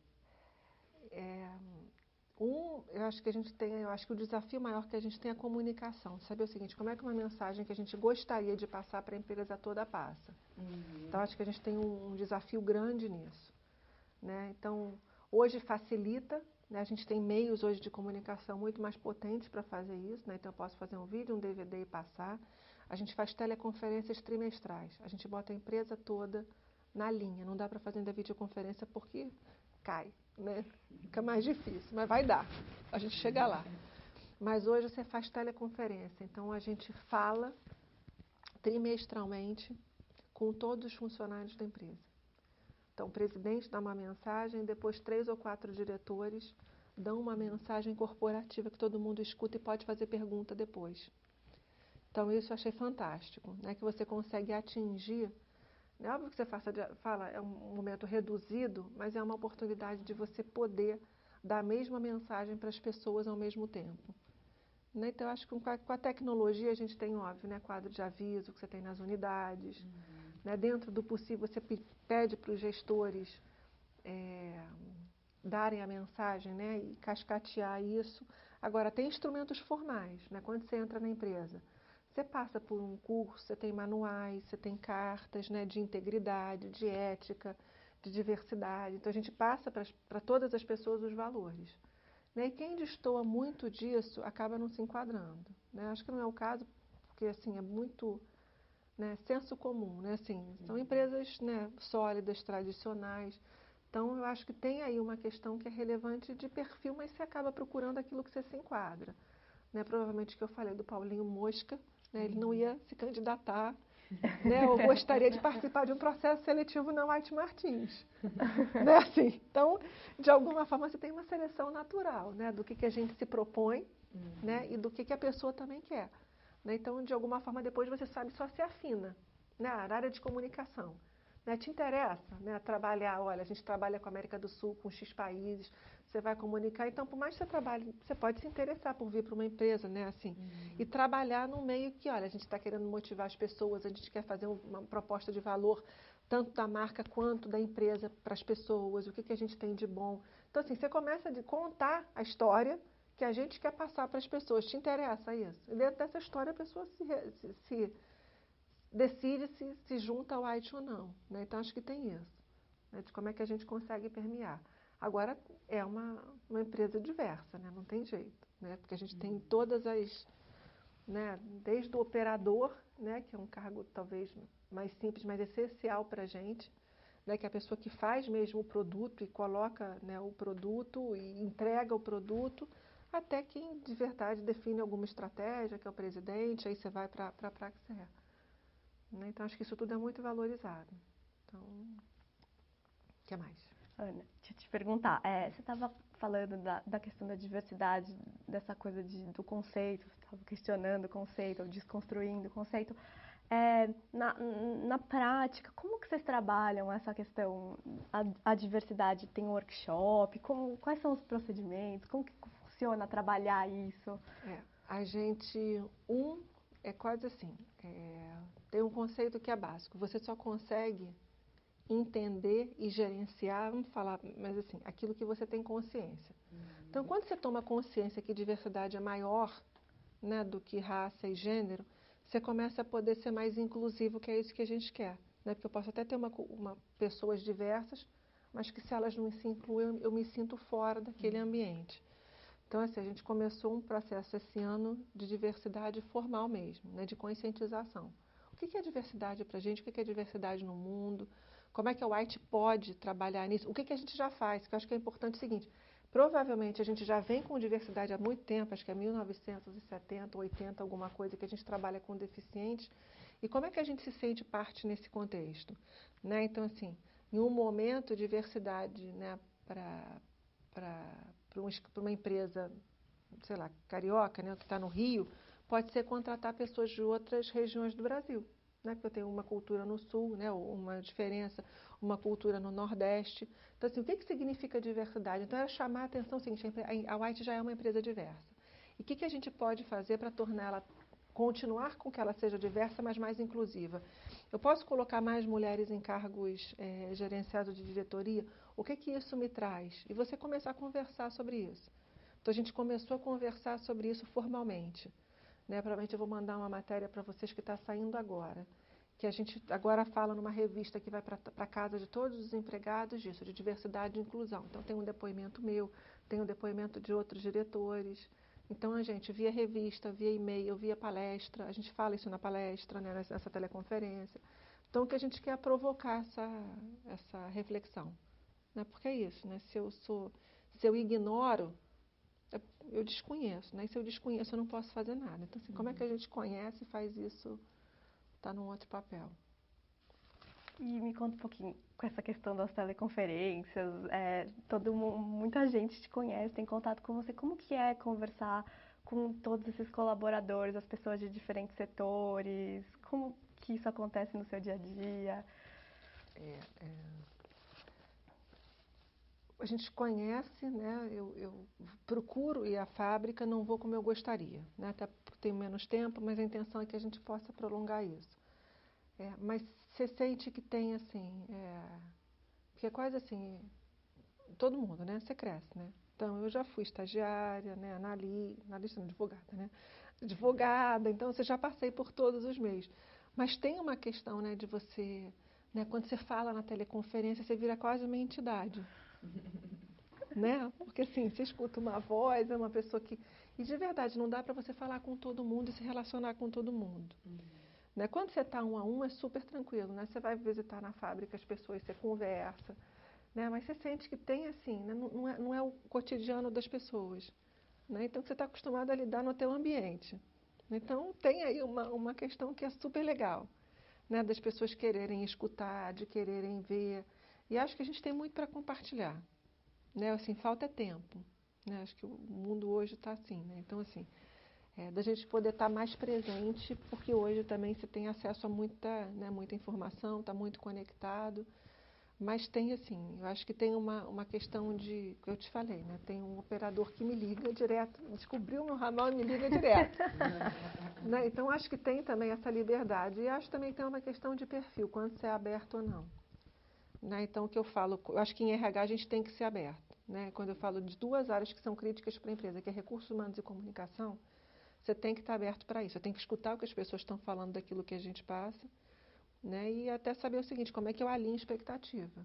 Né? Porque a gente dá algum tom na organização. né? E como é que eu alinho com os pares, né? Com os outros diretores, com a empresa. Então, mas aos pouquinhos a gente, né, vai permeando a organização. E a gente queria que você falasse um pouquinho sobre sustentabilidade. E nesse contexto, então eu falei sobre responsabilidade social, que é super relevante na White. A gente apoia vários projetos e dentro desse mesmo conceito de segurança e consciência, tem acho que a consciência ambiental da White, né? Então, acho que a White é uma empresa que procura ser 100% sustentável. Então, assim, em tudo com emissão, né, de resíduo, como é que a gente trabalha com o meio ambiente, agressão ou não, né? Se a gente já tem alguma questão, como é que a gente trabalha, não? Então, existe uma consciência, que eu estava falando, né? Uma responsabilidade, um grau de consciência, de segurança na White muito grande. E aí isso entra dentro do conceito de sustentabilidade. Sustentabilidade na White, no fundo, trabalha muito com responsabilidade social. Então, como é que eu posso afetar a vida das pessoas de forma positiva, né, com projetos vários sociais. Então, a gente tem vários projetos que apoiam de reciclagem, de cultivo nas fábricas, de água. Então, você tem vários projetos, né, em toda a White Martins, em todas as unidades, que você possa aproveitar e, de alguma forma, causar e agredir menos o meio ambiente. Né? Então, dentro do conceito, você tem responsabilidade social e toda a parte ambiental. Né? Então, você tem pessoas mundialmente focadas nisso, com reportes. Então, acho que tudo que a gente faz e todas as soluções ou equipamentos, né, que a gente, de alguma forma, implanta, né, ou constrói por conta do nosso produto, está muito pensando nisso. Né? Então, acho que tem aí essa outra característica que é forte, né? Que é fazer aí, ajudar a manter um planeta sustentável. Né? Então, o que mais? Bom, agora a gente só vai voltar um pouquinho para a parte pessoal. Você quer fazer mais alguma pergunta? Eu queria só uma, mas eu acho que de uma certa forma já seria mais para completar, assim. Como motivar os funcionários? Né, todos esses desafios, como colocá-los sempre nesses valores, né? A gente está falando de workshop, né, parte prática, mas eu queria perguntar mais, né, das mensagens mesmo, conteúdos, né, práticos para motivá-los, assim, eu acho que esse tudo é um grande desafio no mundo de forma geral. A gente, de fato, faz pesquisa de clima para buscar saber qual é o desejo, né, dos funcionários. E aí você tem muito uma questão, né, de alguma coisa prática, que é o tangível, né, que quando eu falo de remuneração e benefício, e aí a gente tenta se alinhar com as práticas de mercado, e um outro que é treinamento e desenvolvimento. Né, que a gente também, aí sim, eu tenho treinamentos específicos, muito técnicos, porque a gente é uma empresa que privilegia isso. Né, e o que eu acho que a gente tem que trabalhar, que eu acho que o que mais motiva é quase a pessoa se sentir um pouco única. Né, que eu acho que é o grande diferencial, se a gente puder ter, né? Como é que eu gero nas pessoas um senso de pertencimento maior? Né, que eu tenho um propósito, né, enquanto operador, enquanto soldador, né, ou enquanto gerente, não importa. Eu faço algum trabalho que de verdade impacta, né? Técnico de meio ambiente, técnico de segurança. Então, é quase você dar um propósito para a função das pessoas. Aí eu acho que isso tem muito a ver com liderança. Então, assim, porque é quase assim, quantas pessoas eu influencio? Eu influencio X, essas X influenciam outras e essas influenciam outras. Então, acho que é um trabalho constante de saber assim, como é que você influencia de forma positiva essa cadeia. E que não é simples não, né? Porque motivação tem muito a ver com expectativa. E algumas expectativas eu crio. Né? E acho que tem aí um dizer que é interessante, né? A frustração é a gente que cria, porque elas vêm de expectativas irreais que eu tracei. Né? Porque quem faz a expectativa é você, de alguma forma. E aí, quando ela não é atingida, a gente se frustra. Então, como é que você trabalha isso? Por isso que eu acho que é muito importante, assim, seta a expectativa clara, fala o que é, porque as pessoas não se frustram e aí não se desmotivam. Né? Porque desmotivação também vem com um pouco de frustração. Então, a gente tem aí o desafio gerencial de estar conversando, né, de estar comunicando, né, de estar presente, que é o que você falou também, assim, né, que é um desafio enorme, né, de ter essa relação com as pessoas. Então, acho que não tem muito mágica, não. E hoje, acho que cada vez mais que a gente tem esses meios de comunicação, que eu não sei se atrapalham ou facilitam, né? Porque a gente deixou de ter menos tempo para algumas coisas, o nível de informação é alto, né? Às vezes você não dá conta, né, do que eu tenho para ler, para fazer, para ver. Então, como é que essa relação pessoal pode se aprimorar? Né? Então, não sei se eu respondi, mas... Agora, Ana, fala um pouquinho do que você gosta de fazer nas suas horas de lazer. Nas minhas horas de lazer, atualmente tenho 2 filhas, que acho que isso eu ainda não falei.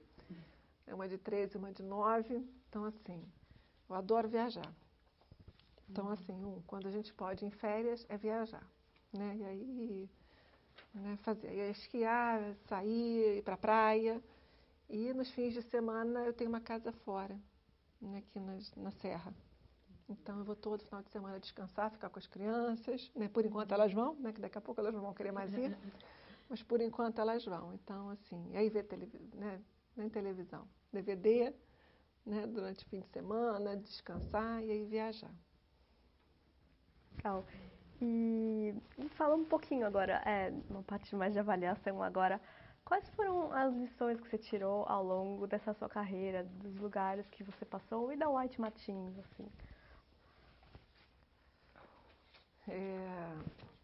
Eu estou em RH e aí é meio default falar, né? Mas eu de fato acredito que o mundo mudou muito, né? Então, eu acho que hoje coloca um peso nas pessoas muito grande, mas eu acho que tem mesmo. Né? Porque antigamente eu acho que tinha um peso grande nos processos, nos equipamentos, né? Então você tinha e ninguém muito conseguia copiar, né? Então você tinha alguma tecnologia muito específica e que aí de fato talvez o equipamento fizesse a diferença. Hoje em dia, com o acesso que você tem, isso se tornou muito básico, ou seja, eu tenho um equipamento, eu posso comprar, eu coloco à disposição, eu tenho tecnologia, eu tenho ferramenta, eu tenho comunicação. Eu acho que as pessoas realmente começaram a ver que o que tem por detrás são as pessoas. Daí sem elas eu não consigo esse sucesso. Né? Então acho que nesse momento todo, e aí por várias formas, né? E a Coca não mudou o produto, né? Se eu tiver que fazer uma analogia, né? É o mesmo produto, só que aí eu tenho uma forma de abordagem diferente, né? Que veio ao longo do tempo se aprimorando, até por comercial, né? A pessoa da área de comunicação, Máximo vê, né? Como é que começou lá com Carmen Miranda, lá atrás, comercial de Coca-Cola, até hoje que ele vai uma parte tecnológica. E a mesma coisa assim na White, né? Eu tenho uma tecnologia, agora como é que a gente criou ao longo desse tempo essas soluções? Né? E que eu preciso de todas essas pessoas com uma especialidade enorme para fazer qualquer empresa, e a White dar certo e continuar aí na liderança de mercado. Então, acho assim que tem uma mudança, né, que é isso. Se antes eu dava muita importância a um determinado processo, hoje eu tenho esse processo que tem as pessoas por trás. Né? Acho que esse gera aí uma questão grande de valor. Né? E aí, de novo, por isso acho que de novo, a gente está num mundo que fala muito hoje de consciência social, da onde eu quero trabalhar, porque hoje você de alguma forma escolhe, né? Então como é que eu quero passar a mensagem, né? O que eu quero transmitir para a sociedade, né? Acho que as empresas todas hoje têm um propósito, né? E tem que ajudar, né, o mundo sustentável, uma parte de responsabilidade social. Então assim, qual é a tua parte no mundo? Que antigamente eu acho que a gente não questionava isso. Né? Então, você tinha aí uma questão, né? Eu tenho um emprego que vai ter isso. Hoje eu já acho que você vai dizer, qual é o propósito? Por que eu estou fazendo isso? Né? Qual é o legado que eu quero deixar? Então, acho que isso hoje tem aí, acho que ao longo, né, você vê né, desde que eu comecei, acho que até hoje, né, tem 20 e poucos anos de experiência profissional, você tem aí uma outra visão de mundo, né, com tudo isso que a gente vive. Falando em legado, qual que é o legado que a White Martins deixa? Eu acho que não deixa, né? Porque ela vai continuar. Vai continuar. Né? Então, assim, eu acho que tem uma questão assim de desenvolvimento da sociedade e transformação dessa sociedade num mundo melhor. Né? Quando a gente fala de adequar uma cadeia mais produtiva, mais sustentável, ser mais responsável do ponto de vista social e estar em todos os processos produtivos, né, de siderurgia, metalurgia, mecânica, alimentos, bebidas, hospital. Então, assim, acho que a White tem um papel muito importante na sociedade, né? Apesar dele não ser tão aparente, né? Então, acho que a gente tem aí o desafio de continuar, né, com essa liderança e com esse direcionamento, né, de sustentabilidade, responsabilidade, segurança, confiabilidade e qualidade. E o que fazer 100 anos significa? Eu não participei dessa história, né? Mas é o máximo me juntar com 100 anos, né? Porque assim, você vê o orgulho. Eu fiquei 15 anos na Coca-Cola, né? Que a gente não falou de tempo. Então dá orgulho de você ver, independente de eu estar lá, né? Então assim, você tem orgulho de empresas que são, né, que guardam esse conceito, essa história, né? E acho que estar na White nesse momento guarda assim um orgulho de fazer parte de uma empresa que é vencedora, que é líder e que tem esses conceitos de mundo muito bem definidos, né? Porque ela podia ainda estar começando, não, mas ela já é uma empresa sólida nesses conceitos, né? E que faz. Então, acho que isso tem aí um adicional enorme. E o que você acha da White Martins estar contando essa história através de um projeto de memória oral?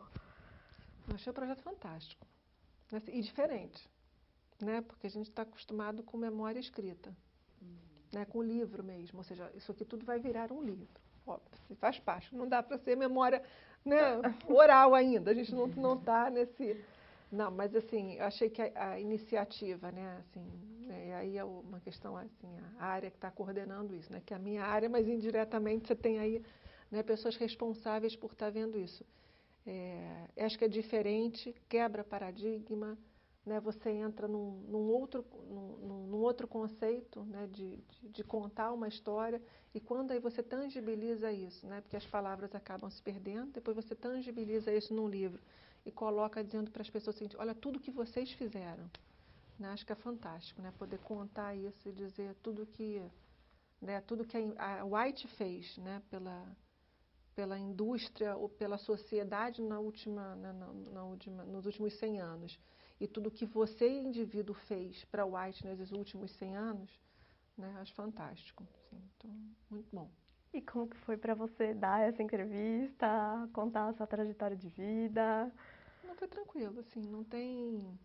Tem algumas coisas que a gente não lembra, né, assim, aí começa a resgatar, né, porque algumas coisas mais de início são mais, não delicadas não, mas são, né, você acaba achando, tem isso, não lembra de tudo, né, depois eu vou sair daqui e vou começar a pensar no que eu podia ter falado, né, mas é interessante. Então, a gente agradece, muito obrigada. Não, obrigada a vocês, parabéns. E aí depois a gente espera ver isso com o editor, não é?